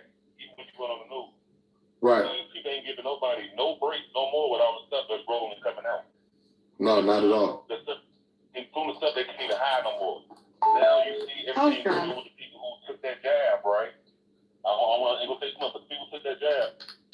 That sun is turning them a new a-hole. Yeah. There's no other way to put it. And I didn't know that. This one thing I've been noticing, Clyde.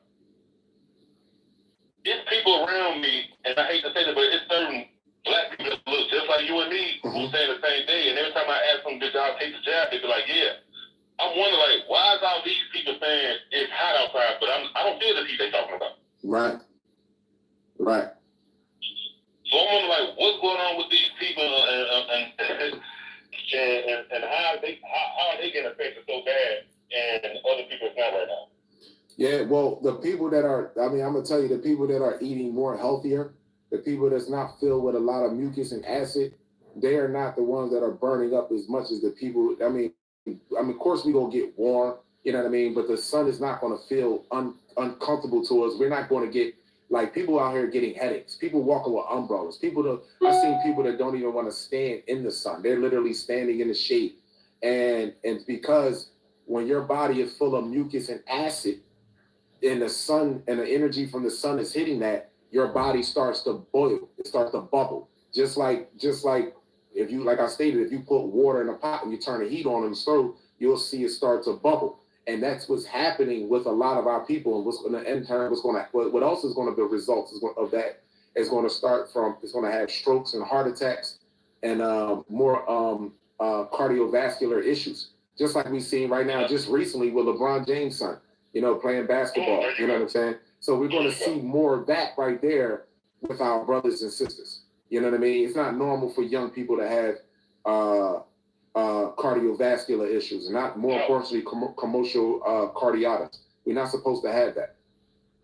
So yeah, well, my grandma was speaking on that because she's a nurse in St. Louis. Mm-hmm. She's an administrator RN.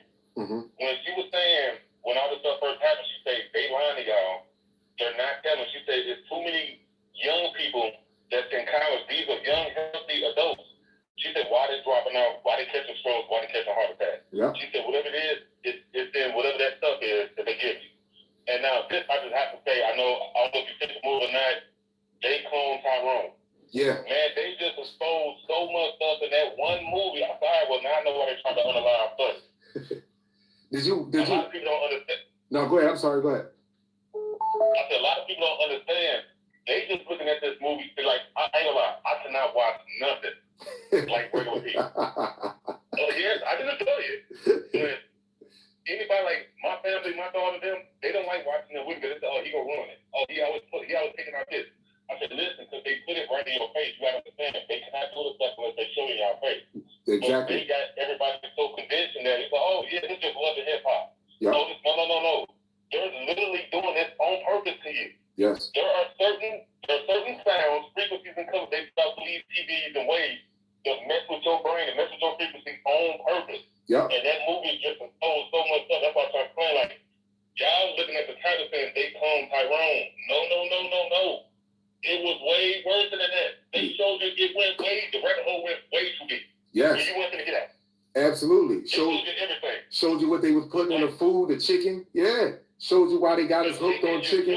Come on. The women with their parents, and I was trying to explain this because my sister wanted to do a private investigation for our family because she's trying to figure out like why all the women in St. Louis and our family got cancer, but not the men. I said, sis, let me save you the time and opportunity before you do all that.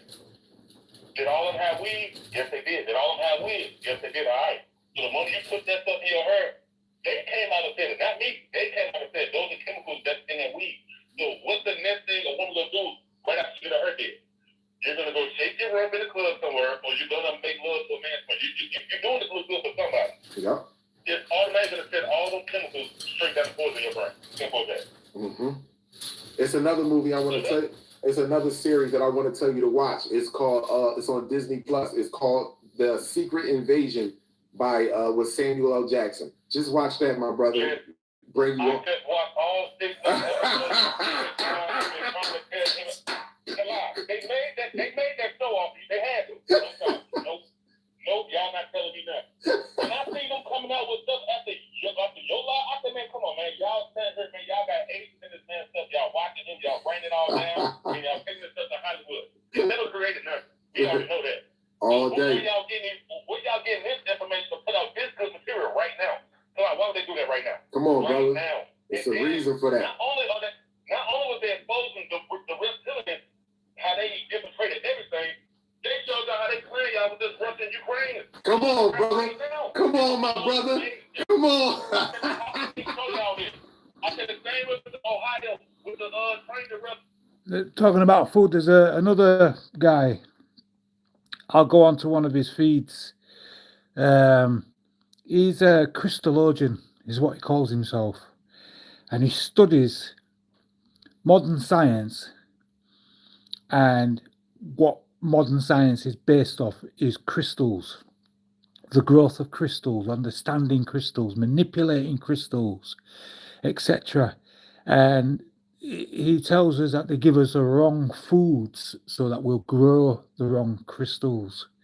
And crystals explode in growth in direct sunlight. They get fed from the sun, which is basically the same thing that Khalad's saying, but Khalad's saying it in a different way.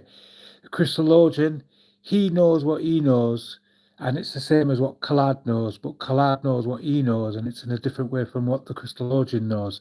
And I know what I know through natural instinct and downloads. So there's many different ways that people can get this information and express it. I don't know. I seem to be able to transcend time, dimensions. I can see the air. I can literally see the air we breathe as a solid entity like water. I can literally see the air, and I've told people this before, and I can actually wave my hand through the air and see the air part and move and ripple. I've not heard anybody else talk about this. Anyway, I'm going to put Collab back on. How did Netflix put that on their Netflix series 2 weeks before it happened? And it was at the real town with real people from that town that was actors in that movie. Come on, man. Hey, look, the math ain't math. They got to make this make sense. Come on, my brother. Come on, those that. I always thought it was so crazy. Go ahead. Listen, these people got to be top, man. Y'all shenanigans is over with, it's done. And all this stuff, they got away with this bull crap so long. Like you said, the people that didn't want to watch, that didn't want to see it, you have no choice now. It's right in your face. People arguing, man, ain't no alien thing. What is this? What is your news talking about now? What is the Congress young people talking about now? They lying to y'all. They have to tell the truth about all this stuff. They trying to say the tail. It's chewing the cud now with people. I can always go back to this. Have a look at my subscriptions. A long time since I haven't had a look at my subscriptions. See if we can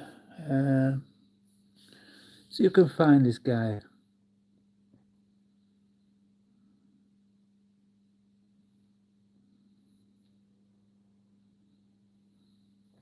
Archaics, I have to get rid of him because he's just on some next level Illuminati shit. It was interesting listening to him about the Phoenix event, but then he's tried to co-opt the information and make out that a lot of things that we know to be true is not true, and that it's something else, you know what I mean? He's taking people down a dark path. I may not be able to find this guy, but I know that I haven't taken his subscription off my list.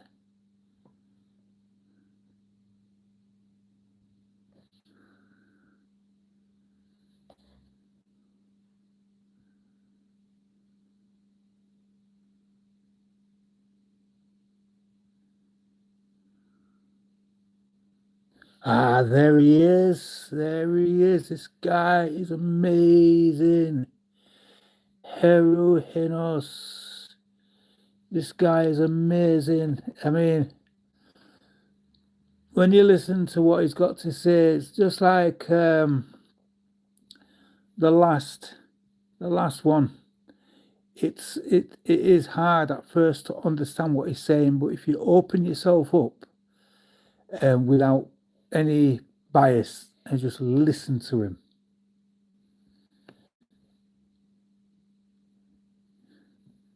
doesn't seem to have done anything recently. 10 months ago was the last thing he did. Let's have a look at his lives.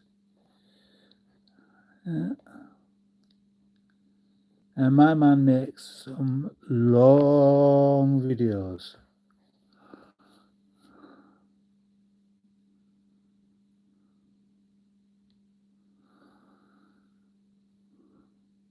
World War III coming soon. Let's listen to what he's got to say about World War III for a little bit while I do the bathroom, and then I'll put the washing machine on.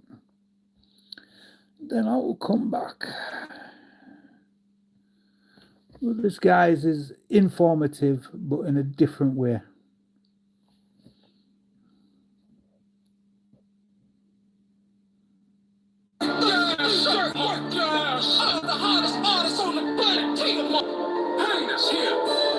Because I'm gonna let you know, you in the water, you're gonna die. Illuminati dies here today, mom. This is shocking to see. They say in Babylon, put the mark on them too. His whole body light so we can maul other guys. If my heart's seeing eye, gonna dog on me too.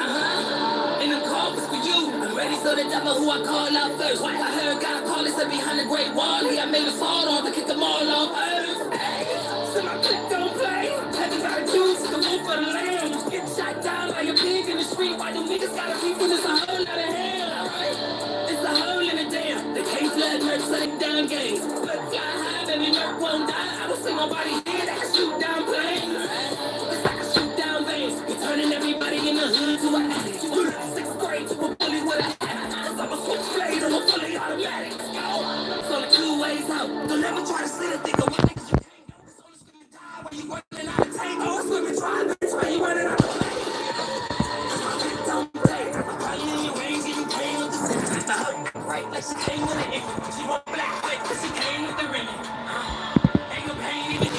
You probably wouldn't know where I blow back. Cause when it's 5 knockouts, when it's 5 cops out, when it's 5 shots out from the big bad wolf. Bitch gon' say, that my click don't play. I do a clip in the K, but I'm probably in your range, getting brain with the swimming. Better bitch gon' say, that my click don't play.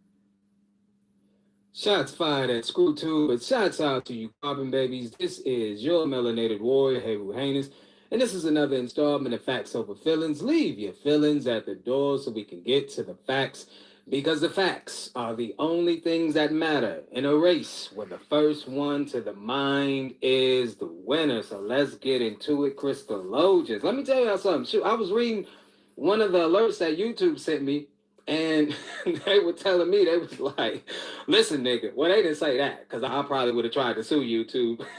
But they was like, look, if you got under 1,000 subs, you're not going to be able to do your lives for 2 hours, see everybody in the chat and all of this. And see, so, you know, when they updated these terms, I'm pretty sure a lot of your YouTubers who got big channels, obviously, it didn't matter to them because they got well over 1,000 subs, right? But for people like us, who they want to make sure we kept in the underground, it definitely affects, like, I can't see all the people in the chat, any problems, issues that we're having, stuff like that. You don't get a lot of those luxuries until you get supposedly over 1,000 subs. So you know how that stuff goes, right? So you know how they be doing with that. But let's check the chat right quick, see who all up in here. Because we got some fire. We got some fire today. Say Kevin De Los Santos says, well, peace and power, fam. That's what's up. Jay Chosen says, Christians. Gremlin Cinnamon Line. Medusa says, greetings. Jan, I believe that says Jan Kerr. I believe that is. Says, hey, Crystallogians. Mr. Teddy, boy, no such thing as a Blanco scientist. Which, come on now, you already know that. It's unless they advocates for nature. All right. Dion says Mississippi. All right. So yeah, we're gonna get into it because, like, man, this is extremely important. And also, I mean, if you guys took a look, if you guys, we had I felt like that was a very, very powerful live, that last one, NASA and Devil's Playground. That was just a phenomenal broadcast. I mean, if this is kind of gonna be some of the stuff that a lot of people sleep on. And then they revisit it and be like, oh my God, man, it was going down back in that time.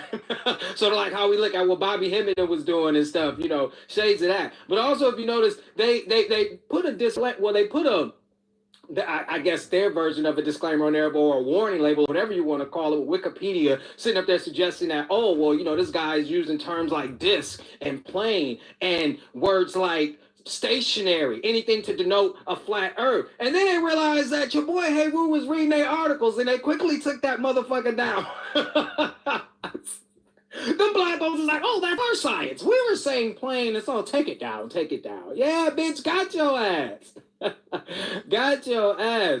You know what I'm saying? And then, so of course, as we're looking at the title, I mean, you know, you guys see the imagery. One of the things is, you know, we do, whenever we do stuff like this, we discuss political issues and entertainment, always has to do what we're trying to do with the esoteric side behind all of those things. And then we don't want to, when we put this information out there, obviously it's not to encourage fear mongering, it's not to incite panic, because we believe that when you're sound of mind, you're fundamentally sound, that is, obviously you can cultivate a sound strategy, which in turn comes from, like we said, you know, abstain from a myopic view, which in turn will help in aiding Mother Earth in the, you know, in her liberation, which will also aid us in our liberation as the heirs of her creation. All right, very, very powerful segment with this World War III stuff, right? And I gotta issue like a little bit of a disclaimer to myself before we get into it, because man, y'all know that y'all know that's why I really don't drop. I came back off vacation. Oh, I enjoyed that eclipse. I went to hey y'all, straight up, listen. hold on. Let me say. I said I found the Christian love. Oh, okay. I'm just reading this chat. Yeah, but I had you know, I make sure my crystal was charged. I looked at, man, I was sitting up there because I went to Toledo, Ohio to go see the eclipse. And I went to this park, first park I could find, and it was packed. And it was black folks out there and everything like that. But you know, it started at like 12, and I'm just sitting up there with my bare eyes. I think I stared in the sky for like 2-3 hours straight. You know what I'm saying? So vision slightly blurry, but hey, it was worth it. You know what I'm saying? I had to see the whole thing. Everybody's looking at this dude like, this dude weird. He's about to go. I was like, I don't give a fuck. I want to see what all the yip yap is about. And of course, I felt charged. Like, you know, definitely feel like we keep that to ourselves. However you experience it, definitely is for you. And I definitely felt amazing during and after. You know, that eclipse. It definitely was a phenomenal experience for me. I mean, you know, it had to be one of the greatest things I've ever experienced in my life since my son being born, or my life period, being able to experience Mother Nature for myself. Phenomenal experience. I mean, movies do not do it justice, brothers and sisters. So if you ever get an opportunity to experience a solar eclipse in its totality, in the path of totality, please do that. All right, let's get into it, because we definitely have a very, very powerful live for you guys, man. We got a very powerful live. This live event. What do you guys, because I'm looking at the chat, you know, especially since this won't be as long Q&A, but we're going to get to the meat of this. We got some good stuff, but I want to let, you know, like I said, I want to make an attempt to also make this as interactive as possible. So with that being said, in the chat, what do you guys feel like, you know, as the reason why the United States would want World War III to happen? Do you think World War III to happen? What World War III is going to happen? What do you think that, you know, what are your thoughts and ideas, comments, concerns about this whole little thing? I want to know what you guys think, right? What's up, Kai? Says, salute, hey, Rue. A-Love says, hey, Rue. Jean Gray said, I'm in Ohio. That's what's like. You got to see the thing. You got to see it all. Be more in the building. What's up, niggas? That's what I'm talking about. All right, Jamal says, inevitable in due time. Rich Janice said, I was looking in the sky. It looked like a sun blur. So that's all I do. Yeah, oh yeah, they was out there with the clouds, wasn't they? Them blind girls like, no, nobody gets to see it. Nobody gets to see it. TSCG Music says, I don't think I ever caught you live. Let's go. Oh yeah, you in for a treat, bro. We in here. All right, I'm Dion said they trillions in debt and back to school. I heard that to make more money. Okay, look at up there. Oh man, see the crystal. I already know I'm not gonna get nothing past y'all. I just want to hear y'all thoughts. We vibe, and I know y'all already on it. The real Israelites, us waking up. They got a stage prop. Of course, you already know that, Kyle. You already know we the chosen. You know what I'm saying? Mother Earth is not having it. All right, London and UK and all us. What's up? Devin the dude, we got the UK in the crib. That's what's up. Medusa said in the way, they've always, I always take these emojis down. Let me look at this down. Gotta use screw two.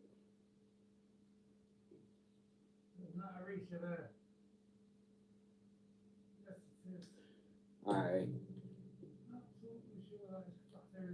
Okay, so basically, Jamal Mills says, through chaos they bring order. Of course, yes they do. All right. Okay. All right. So this is what we're about to do. This is what we're about to do, you guys. We're about to look at an article. I was thinking I wanted to do this article first, before I did this video. I was debating on this before I actually, because I think one has a stronger point than the other. All right, so what we're about to do is first we're going to take a look at a couple articles, right? Because what I want to show you guys exactly, this is what a lot of people are alluding to. Many of you already are knowledgeable about this and stuff like this, but we're just going to recap because you have to understand this. So I'm going to speak to you guys. We have to understand, because this eludes a lot of the analysts in the conscious community, political analysts and all this stuff, because they have an agenda. And we already know how deep this agenda goes on the esoteric level, but on the surface level is just as important too, because then, one of the things that it helps us do is avoid these surface level arguments when we see it. And also, like I said, we can blend, because it's important for us to understand, like we said, to be fundamentally sound, and then also to know what's going on the esoteric level, because we understand that the world communicates in signs and symbols. But with this article in particular, we have to understand exactly how this system was set up. And since, like I said before, you guys got to forgive me. I prefaced this with you guys knowing that I didn't, provide all of my research tools available to me. So some of this stuff is going to be from memory, and I believe that, I'm real good with dates. So, don't hold me to them, but trust me, I know that I'm 99.9% sure of some of these dates that I still got in my head. So when I go back and I recap, in my mind, I'm going back to the election of 1824. The election of 1824, I believe, was between John Adams and Andrew Jackson. I don't know if you guys can Google that, but I think that was the case. It was between John Adams and Andrew Jackson. And the thing is, remember I told you, this was so prolific and so profound. And this is what always seems to elude Blancos when they talk about this, because they live in this bubble, as we all do, and they force us to live in this, right? But the reality of it is Andrew Jackson won the popular vote and the Electoral College, and he still lost the presidency. Did you hear me, brothers and sisters? Remember, I told you this. He won the Electoral College and the popular vote and still lost the election. Why? Because he was against the big banks. Now we know that Andrew Jackson was a warmonger. He was the one who encouraged the Indian Removal Act or initiated that and executed it. But at the same time, according to, if they were to be in favor of any president, Andrew Jackson was the only president in United States history to ever balance the budget. This United States history, so to speak, obviously, because we know the real truth behind that. But as the narrative goes, now as we explore this, one of the things that I'm about to do is we're about to look at an article right quick to show you the real reason as to why it's so important for us to understand how all of this had went down, how it all set up, and what the agenda was, and how, like Bobby Hemmett articulated, and so many of our educators had told us, we are already living in the midst of the order. It's not, it's about to come. No, it's been here. It's been here. This was like a slow death, okay? And you had so many people trying to ignore. They wanted to ignore the obvious because many of these people were doing good. But now that you see a lot of these people who are on, wobbly ground, so to speak, right, or unstable ground, you see them shifting, and all of a sudden they want to, it's all about us. No, bitch. We told you that this was nefarious, wicked, and insidious government to begin with. You didn't want to believe us. All right. So, with that being said. All right, let's go ahead and let's pull up an article right quick, right? Let's pull up an article.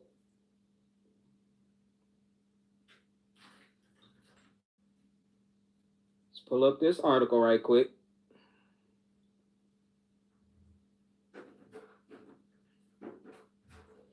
This is very important, brothers and sisters, very, very important. So I'm finna share my screen. And I want to make sure that you guys can hear me once I share my screen.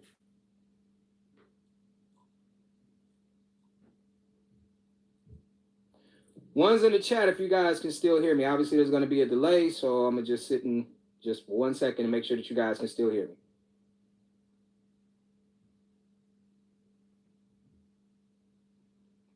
All right. That's what's up. Chat operating fast. Okay, so we got Bretton Woods and the birth of the World Bank. Now, this is going to seem like some drops, but this is very important stuff, brothers and sisters, so let's read.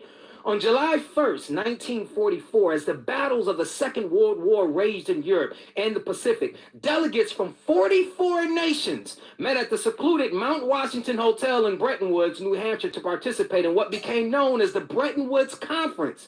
Their purpose was to agree on a system of economic order an international cooperation that would help countries recover from the devastation of the war and foster long-term global growth. Now, look, this is their mission statement, to foster long-term global growth. As we are now, obviously, almost 80 years into the future, we see that they failed miserably. So let's continue on. At its conclusion, the conference attendees produced the Articles of Agreement for the International Bank for Reconstruction. Where have we heard that term before? Reconstruction and Development, and the International Monetary Fund. Years of planning. What did I say? What did it say? Years of planning and discussion preceded. Preceded means before. This is before the Bretton Woods Conference, okay? 1944 is the end of the world. Now, mind you, like they said, they were sitting up here conspiring with each other to make this happen before the war ever started. So right now, before quote-unquote World War III is even starting, this World War currency has already been into effect. Okay, brothers and sisters?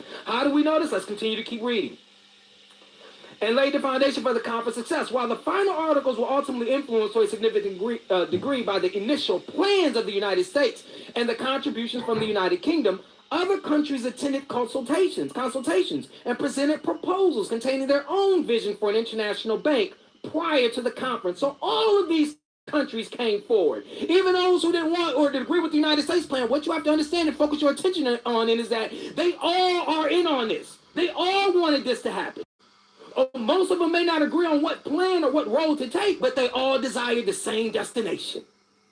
That is what you need to know. The conference, formerly known as the United Nations Monetary and Financial Conference, convened on July 1st, 1944, and was attended by 730 delegates. U.S. Treasury Secretary Henry Morgenthau Jr. served as conference president. Lord John Maynard Keynes of the UK delegation led Commission 2 that dealt with the proposal for a bank for reconstruction and development. The commission's committees were tasked with studying the preliminary draft presented to the conference and gathering additional suggestions and proposals. Mexico, Chile, Brazil, Russia, Belgium, the Netherlands, Czechoslovakia, Poland, Canada, China, and India were among the active participants. So when the first World Bank started, notice that some of these key players, China, India, Brazil, these is BRICS.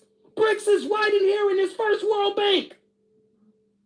They right in here. Oh my goodness, we're about to blow the doors off this shit. I don't want to hear no more talk about no BRICS and none of this shit, because we're about to show you that the whole world is a stage. Oh my goodness. We about to show you the whole. See, we don't do surface level shit even here when we do surface level shit. All right. Okay. In India, were among the active participants. I was just listening to this from the bathroom now. I told you already, didn't I, that Russia seems to be able to get this vaccine, Sputnik, as quick as the rest of the Western world could, which doesn't fit in with the presentation of what they give us through the media of how the world runs. It doesn't operate, it doesn't function the way we think it functions. The one world order, like I said, has already been here. It's here. We're living under it. And when all this thing with Russia started and how Russia, they were talking about Russia and busting up the Nord Stream pipeline, I thought to myself, let me have a look at the World Monetary Bank, the World Bank that loans out money, which is basically run from out of London, which is controlled by America. And sure, and lo and behold, yeah, Russia's there. Russia owes them so much, this, that, and the other. But how are you owing them money when America's long-term objective was to destroy Russia? Do you know what I'm saying? It's bullshit. All of it's bullshit. Staged, fake bullshit. You can't believe anything that comes over the media except for your own intuition. And if you do Google searches, you can't accept the first result that comes up on your search. And to answer the question that I posed earlier, the second largest search engine in the world is YouTube. Discussion centered around the proposed bank's dual purposes of reconstruction and development in its capital structure. All right.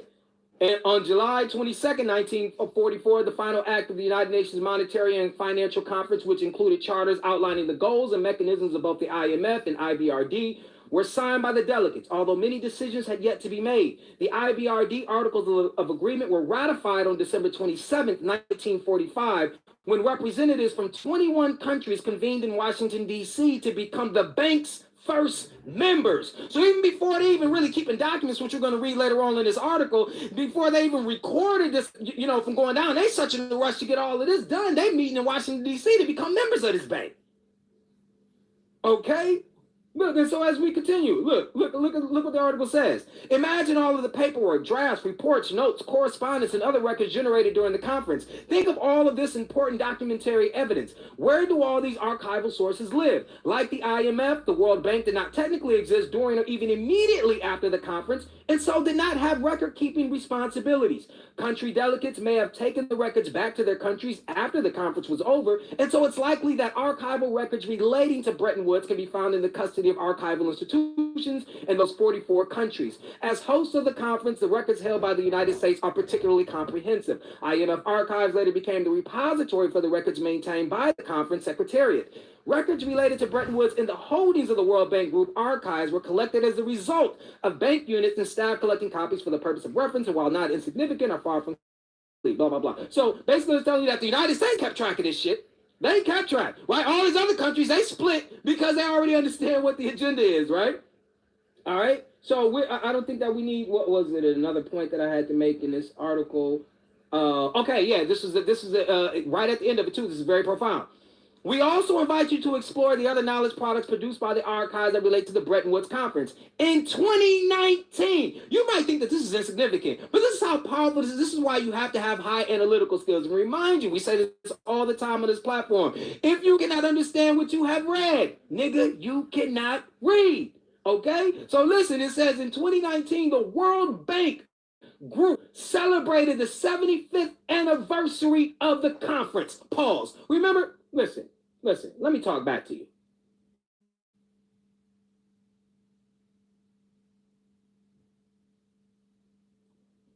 Remember when I told you guys that, with sound fun, with sound thinking and analytical skills, you can get through all of the bull crap. And we talked about how if the Blanco, they talk about the United States dollar collapse. You're like, okay, what is the Blanco going to do with all his planes, his military ships and boats and guns and ammunition? He's not going to get rid of it. He's not going to give it up to his enemies, right? So inevitably World War III is going to happen regardless. That's the military arm of the industrial complex that Dwight D. Eisenhower talked about, right? So we know that they're not going anywhere. Now, hold on one second. Hold on one second. Let me make sure. All right. So we know that they're not going anywhere. This is similar to this. Now we look and we see that 2019, it said that, what did it say? 2019, right? That they celebrated. When was BRICS formed? I'm glad you asked. I'll show you when BRICS was formed. Hold on one second.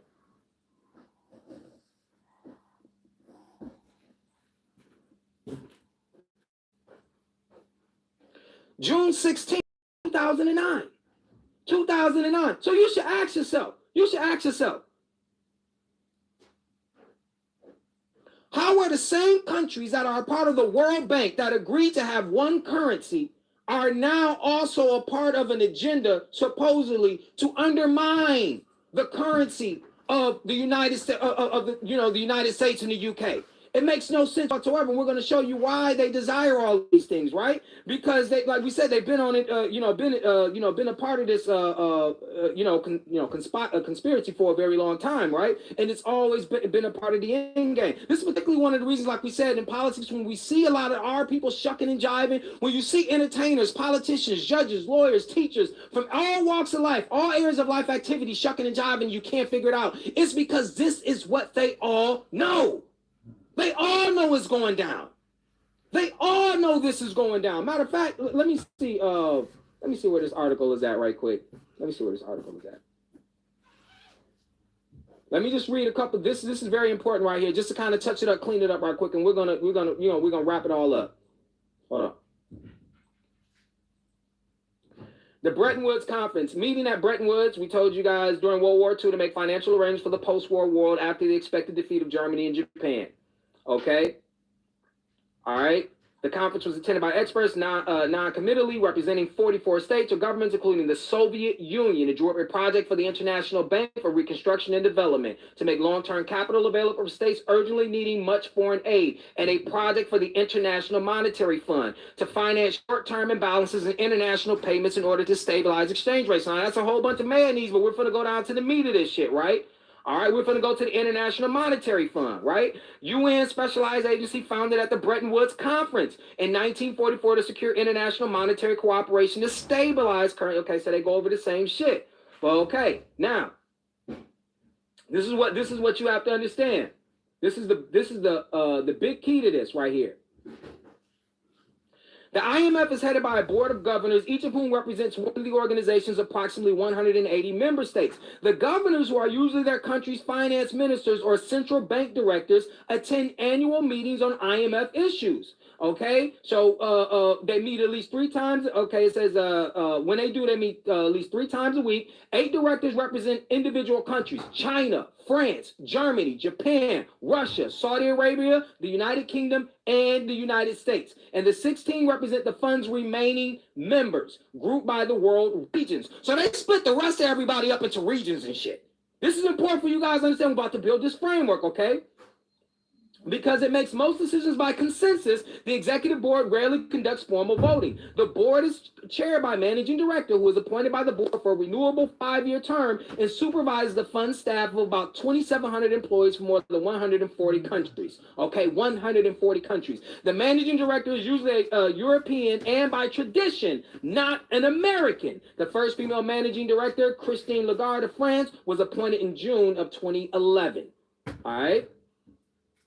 Now, this is what's called. This is what you got to understand. We got to commit this to memory because this is extremely important, brothers and sisters. This is how we're going to be able to see through all of the bullshit. This is what keeps us fundamentally sound. All right? Now, it says each member. Now, this is each country. That's a part of the UN. Each country that becomes a member of the International Monetary, that becomes a part of the World Bank, you have to understand that this is what they all do. Each member contributes a sum of money called a quota subscription. Quotas are reviewed every 5 years and are based on each country's wealth and economic performance. The richer the country, the larger its quota. The quotas form a pool of loanable funds and determine how much money each member can borrow and how much voting power it will have. For example, the United States' approximately $83 billion contribution is the most of any IMF member, accounting for approximately 17% of total quotas. Accordingly, the United States receives about 17% of the total votes on both the Board of Governors and the Executive Board. The group of 8 industrialized nations, Canada, France, Germany, Italy, Japan, Russia, the United Kingdom, the United States, controls nearly 50% of the fund's total votes. Okay, so this is showing you that there is no economic decision on this planet that can occur without the United States being in agreement with it. They pool their money together and then they force these countries, more or less, we know, through military strength and coercion, right, to spend this money that's in the pool that they all chip into, which puts the world in debt. It is not the United States in debt. You are about to understand the world is in debt. So all of this BRICS bullshit is just theater. And any nigga sitting up there talking about what BRICS is about to do and how to plan for this and that is somebody who has been 100 motherfucking miles behind on what's really going on. But not here at the FOF Squad, because you are messing with the most dangerous mind on ScrewTube. All right? Hold on. Let me see what else that I feel like I may need to bring up out of this article and shit, because we about to start kicking ass, and we got an explosive, something that's related to what's going on too as well, because I wanted to put a couple things together, obviously, but I want to all right, so I think that's pretty much all I had to read out of this. No. The SDRs. The SDRs is what I wanted to get to, all right? We're just going to read just a lot of financial jargon, but we obviously going to make it make sense, okay? Members with the balance of payment deficits. Balance of payment. So, if somebody obviously is in debt, these members, which obviously what they call these third world countries, pretty much anywhere brown people are at, right? with a lot of mineral resources, right? Mineral rich, but just happen to be broke, all right? Borrow money in foreign currencies, which they must repay with interest. So the rest of the world has to borrow from these 4 countries in their currency. Okay, this is how the International Monetary Fund is set up. So you hear all the time about the IMF, but once again, these people who claim to be our educators do not teach us about these institutions. We know nothing about them. All you hear is them throwing these letters around. Oh, FBI, CIA, IMF, UN, and we know nothing about these. So we're about to learn about these things right quick, right? Each member may immediately borrow up to 25% of its quota in this way. The amounts available for purchase are denominated in special drawing rights called SDRs, whose value is calculated daily as a weighted average of 4 currencies: the US dollar, the euro, the Japanese yen, and the British pound sterling. Okay, now, you know, like we said, that native country, its currency is then weighed against these 4 currencies to determine its value. So like we said, you're never going to get out of this trap as long as you are part of the UN and as long as you submit to the International Monetary Fund and the World Bank. It isn't possible. Any politician in Africa they talking about running and he talking tough, that's a fucking puppet. That's an actor that should be playing in Shakespeare plays right now because you niggas is eating this bullshit up. Boy, I'm sorry, I'm on fire. I came with the heat. You already know, man. I came off the eclipse smoking. All right, the SDRs are an international reserve asset created by the IMF in 1969 to supplement members' existing reserve assets of foreign currencies and gold. Countries use the SDRs that have been allocated to them by the IMF to settle international debts. More than 20 billion SDRs were allocated to members in successive allocations from 1969 through 1981. SDRs are not part of the quota subscription supplied by members, and thus they are not part of the general asset pool available for loan to members. The IMF uses the SDR as its unit of account for all transactions. Okay, so that's enough of that. We just wanted to get you to understand that this is the whole world as a stage. All right, they're all working together for this agenda that obviously will, in our opinion, will reach culmination simply because so many people are ignorant of the process in and of itself. They're ignorant of these institutions and the power and the broad-reaching power that they have, right? And they're ignorant, obviously, of how strong the commitment is by a lot of these nations to the end game, which is leading you to believe that every puppet that they put in front of you is about liberation for your nation. Get out of nationhood. Get out of this idea of being a patriot in whatever country you're from, because we're about to show you exactly about what's going on. We showed you on esoteric level, but like we said, sometimes when we show it at the fundamental level, many times it wakes people to fuck up. So this is what we're about to do. Let me talk to you before we get this video cracking. All right.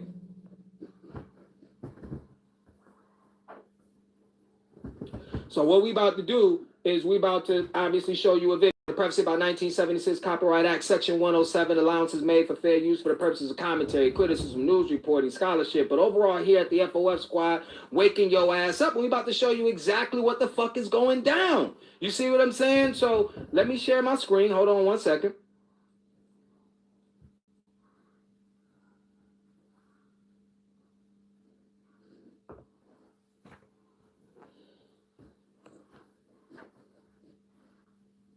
Oh, yeah, y'all about to love that in a minute. Y'all about to... Oh, man, y'all about to love that shit. Hold up. Let's go. Let's go right here. The working day begins for one of the men who in Spain is mentioned it. All right, hold on. Let me make sure. Okay, let me make sure that audio is good for this video. Let me go with this down. All right, let me make sure this audio. Ones if you guys hear the audio, right?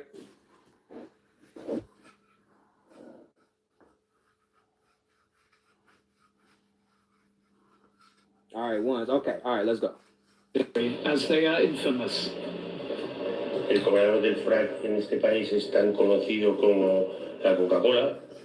En cuanto te llamas por teléfono a alguien y le dices que eres el cobrador del frac, este individuo ya se pone en tensión.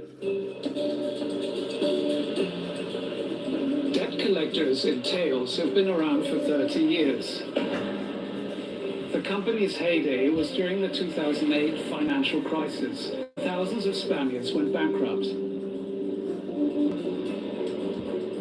Si este señor sigue sin querer reunirse con nosotros, viene la parte que te interesa.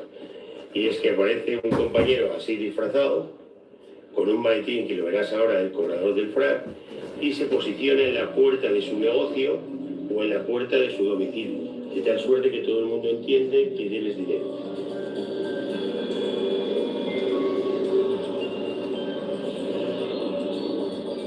Hay una tipología infinita de morosos. Está desde el moroso más noble que se ha arruinado y que no tiene dinero y no puede pagar. So basically, he's just talking about how when people, owe money, they don't want to pay and stuff, and he feel bad for them, sorry for them, all that different shit. But we finna, fast forward through all this different shit because they just use it as an example of the world. You know what I'm saying? Because Spain economy was ripped to shreds like many other people. But let's go on, right? Let's get to the meat of this. Professor Terrence Tao is the equivalent of a rock star in mathematics. Hate that shit, man. Get these motherfucking Blanco scientists out of here. Ain't no rock stars and no science, that made up shit. Hold on. All right. That's the color. So let's get today. The whole world is in the same position as the Spaniard who can't pay. Private individuals, companies, and whole countries have been struggling with steadily rising debts for over 15 years. The problem has been severely aggravated by the corona pandemic and the war in Ukraine. Does this mean the world is about to collapse under a huge mountain of debt? The world's total debt currently exceeds $300 trillion. They said the world's debt exceeds $300 trillion. First thing a nigga should be thinking about, who in the fuck do we owe? Who does the world owe? Man, can you imagine how godlike these Blancos think the fuck they are? Who in the fuck do we owe? Oh my goodness, it's about to get... Let this Blanco keep talking this mayonnaise shit. It's pissing me the fuck off. That's a colossal number with 14 zeros. To pay off this debt, everyone in the world would have to work for 3.5 years. Everyone in the world would have to work for 3.5 years without pay. Everyone is a slave. Because we already know the leaders of these Blancos is not human. Okay, we already know who we already know who they say we owe. We don't went through the esoteric side of the game.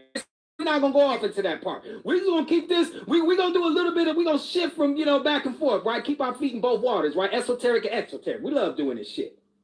Who the fuck do we owe? Because, see, you got to understand that that's probably got to be the worst fucking display, obviously, of economic foresight in the world when you got a Blanco who sit up there and talk about how he enslaved millions of Africans for 400 years and ended up in debt. How do you enslave the world? Remind you, this is not the United States. This Blanco claim he went around. Hold on, let me talk to you niggas in your face. I'm not scared of nobody here. Hold up. Look what I'm talking about right now.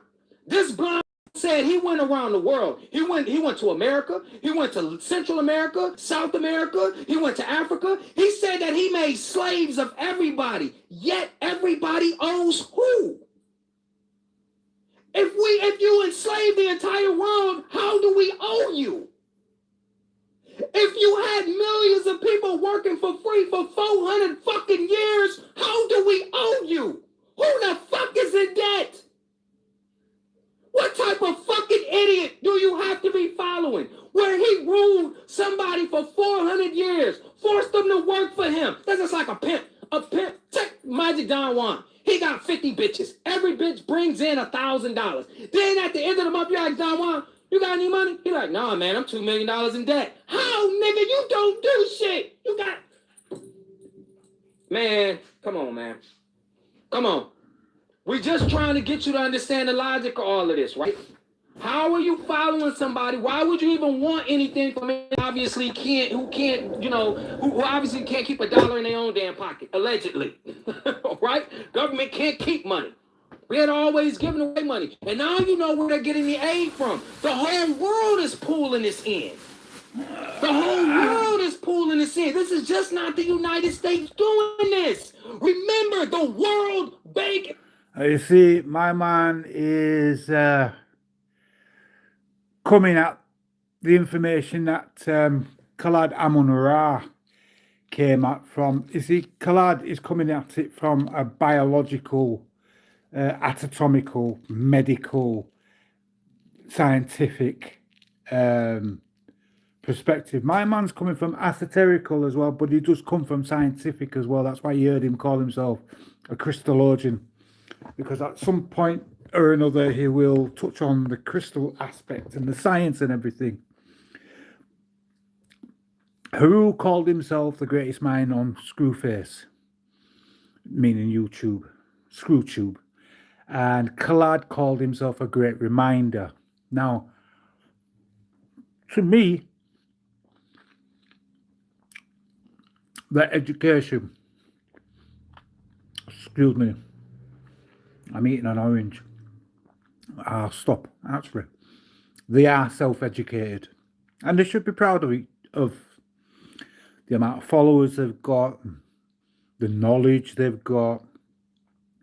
I just shrink a little bit at the blowing of one's own trumpet sort of thing. Do you know what I mean?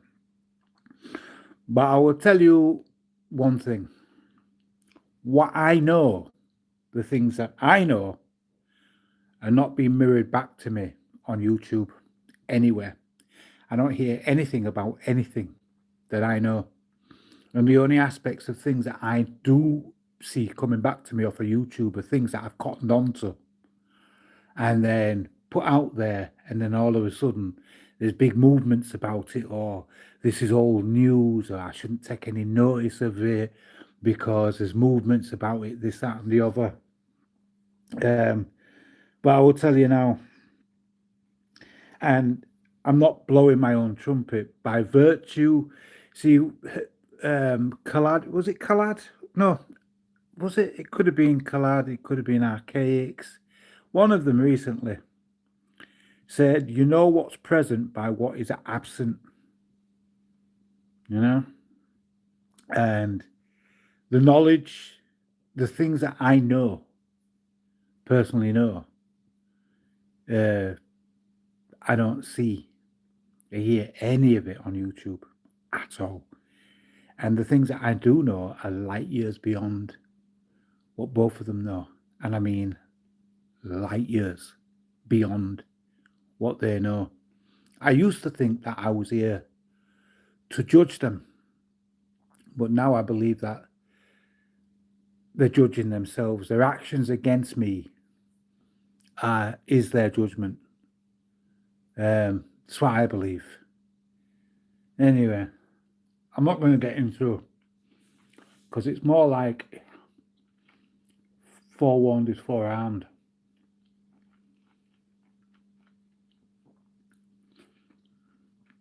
So I'm not going to get into too much of what I know, what I've experienced, what I've seen, what I definitely know. I'll just listen to Haru for a bit before I turn him off. But everything that is coming out with, I already knew. It's painfully obvious that they're all in on it together. Who's running this shit? Do you stop forgetting what these crackers is telling you? This was established in 1944 with 44 countries. And you know they let us spell work. That's why your boy Heru, y'all know I'll be 44 this year. Oh, my magic number is here, baby. I'm 44 this year. So you already know how that shit's going. I digress. My point being is that these individuals understood that all you have to do is make things about nationalism, compartmentalize the information, you would get everybody lost. We've been operating under a new world order from the beginning. All right? It's just been getting more and more sophisticated. Okay, that's the only thing that we need to know, right? And the theater is on and popping because we got these countries participating. We got puppet leaders in Africa popping up talking about how they champion BRICS and how they can't wait till the U.S. die. All that's bullshit. Trash. Straight fucking trash. All right? All right? Avery says the Economic Hitman book talks about this stuff too. It's a freaking game and a way to steal resources. Oh yeah, all day. Hold on 1 second. Angel Love 777 says, finally caught you, fam. That's what's up. That's what's up.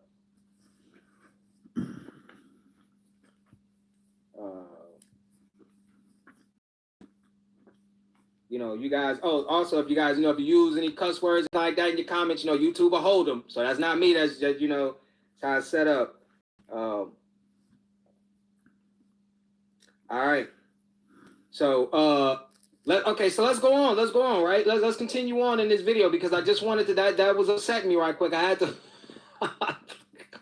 I had to speak to y'all right quick because I got to get people to understand is that it's a global economy. This is a campaign, and the only individuals that can free Mother Earth. Remember, and if you've been rocking with Hey Rule for any length of time, especially if you've been rocking with me for my first channel, you guys have understood that I always talk about the liberation of Mother Earth. This is, like they said, none of these other groups are going to do it. They are lost in European science. They champion European science. They champion artificial matrix. Only the chosen, only God's chosen people are going to be able to get us out of this situation. And the first thing that you got to do in order to free yourself and to free yourself up for this type of happenstance is that you're going to have to rid yourself of European science. There's going to be it's no other way to cut, slice, and dice that. So what I want to do is that we want to go back to this video, finish it up right quick, and then we're going to go off into some other things.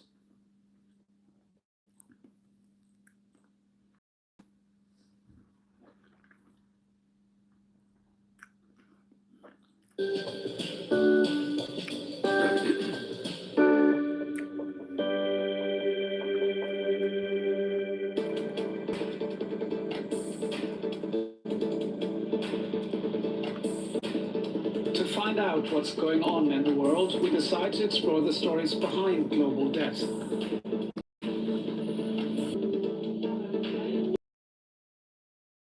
And learn about the dramatic impact it has on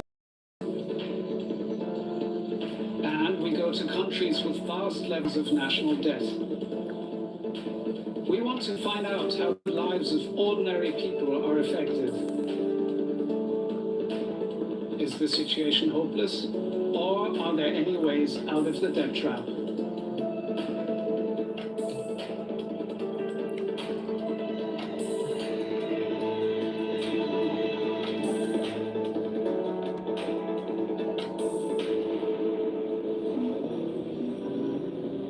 After the financial crisis of 2008, many states fell into debt. Back then, after a phase of unbridled lending in the USA, a property bubble burst. Major banks went bust, and the stock market collapsed. The US government had to take on staggering debts to save the economy. The debt crisis in the USA triggered a global chain reaction that still resonates. To trace the long-term impact of the 2008 crisis, we travel to a country where money seems to be no object. The Emirate.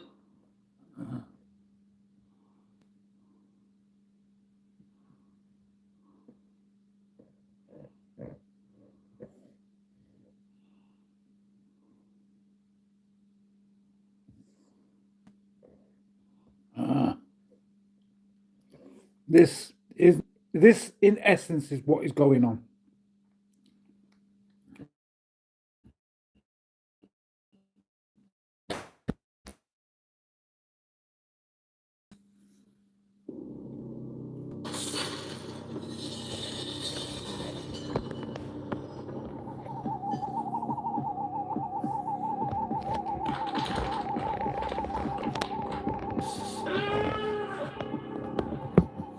I pet goat 2, I pet goat 1, I pet goat 3.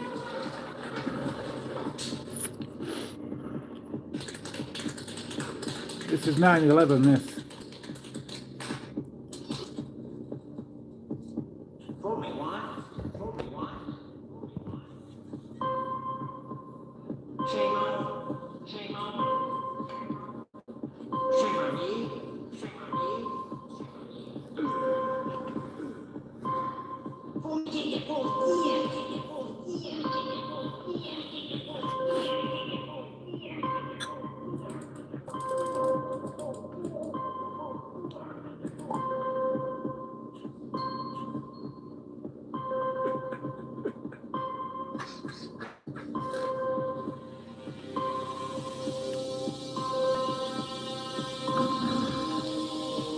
So you've seen the title, you've seen what I've been watching, etc., etc., etc.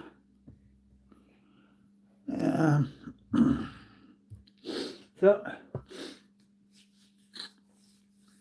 I was born in 1965. Quick rundown. I was born in 1965. Long Hill Road, Bracknell, it says on my birth certificate. But all I can remember is 19 Elena Street. Now, I'm picking up on this information without being told by my mum, my elder sister, or anybody else, elder cousins, or anything.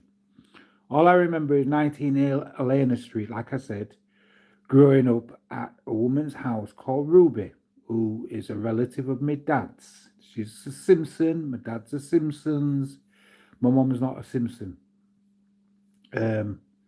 And the Simpsons come from a place in Jamaica called St. Elizabeth. Most Simpsons do anyway, originate from there. Redskin people. Anyway, I remember growing up at Auntie Ruby's house, and then we moved on to Arnold Street. So from what occurred, the time span and everything, and my birth certificate, I'm assuming that my mum and dad were paying rent up at Bracknell because they were working. They decided to pool their money together, my mum and my dad, live at a reduced rental rate or subsidised totally, but at Auntie Ruby's for a spell, and use that money to put down on a mortgage, which was 16 Arnold Street, Birkby, just round the corner from Elena Street. Elena Street's Fartown. Arnold Street is Birkby, about half a mile away from each other, up and down some little ginnels and some roads and whatnot. Anyway, so that's what happened. And I remember moving to Arnold Street. I can't remember how long it was after that we moved to Arnold Street that I can remember Carol walking me to the infant school, because that's where I started infant school after we moved to Arnold Street. But it was some time after the move from Elena Street that I started Birkby Infant School. And a lot of things transpired at Elena Street. There were at least, to my knowledge anyway, there were at least 3 or 4 attempts at murdering me at that address. From Barbara was around, Margaret was around, Blossom was around, Arden was around, Bev was around, Carol was around. Now, I'm not throwing any specific, I'm just telling you the children that were there when I was there. I'm not giving any specific names and saying, oh, this person tried to murder me and that person tried to murder me, because I can't remember. I honestly can't remember.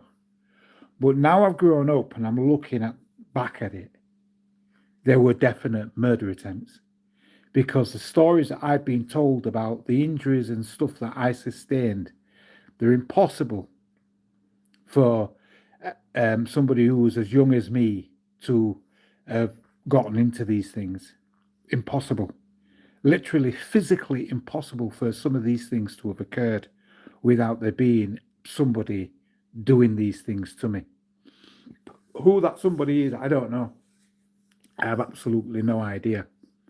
But I do remember that when I were in junior school, we were suddenly told that we had 2 sisters in Jamaica that were coming over to live with us. I don't think we were told at the time the reasoning why they were coming over. But up until that point, certainly I didn't know, personally. Although the pictures were on the bloody walls, I didn't know that we had 2 sisters because they were never spoken about. Not to be, anyway. But at the point when they came over, I can remember everything that happened. Everything that happened. I'm not going to mention this person's name, but this person in the family, they know who they are, because I'm going to quote what they said to me, and only the person that said what they said to me will know that it's them that I'm talking about. Because there's loads of people in my family, but nobody in my family has said this to me except for this one person. Now, this person told me that Mella and Lovine used to try and drown me in the bath. Now, the reason why I'm bringing this up, right, is because at this stage in my life, I can remember everything. And I don't remember Lovine and Mella trying to drown me in my bath. I know that this is an out and out outrageous lie on my two eldest sisters. It's not possible. I don't suffer. I did from junior school up. I didn't suffer from massive blackouts. Do you know what I mean? Massive trauma blackouts where things have occurred. Maybe younger, infant school and younger than that. There are blanks in my memory. Certainly, there are blanks in my memory because there are things that have occurred that I can't remember. But other people are not aware that I can't remember these certain things. So they've said things to me to alibi my condition. And one of the conditions that I suffer from is an extreme fear of deep water. And when I've inquired or made mention of it, the reply was, oh, yeah, Mella and Lovine used to try and drown you in the bath. They used to, not just try and drown me, they used to tie me up and throw me in the bath. All right? Tie me up and throw me in the bath. Now, I'm only reiterating this because I'm telling Mella and Lovine that I know this is a lie. And the person that told me this knows now that I know it was a lie. And I believe that this person told me this because they're responsible. They are directly responsible for me having a fear of water. And I believe that this fear of water that I have was one such an attempt at murdering me. This person's recently contacted me with some bullshit, and I haven't responded to them the way that I think they thought I would, because I know now about them. And you're out there and you're listening. I know you're listening. Yeah. And I just want you to know that I know. You're under judgment. You are under judgment. You tried to murder me as a baby. And I don't think it was the once that you tried to murder me either. If somebody fed me paraffin down my throat, poured a whole heap of paraffin down my throat until I almost died. And then my mum and dad backed up the lie about the paraffin. In fact, I'm just going to, now I've got these bottles, I'm going to show you. All right. I'm going to show you why I know it's a lie. There are two reasons why I know it's a lie. You see this 5 litre bottle here? You see how big it is in my hand? Now, imagine, right, a toddler, right?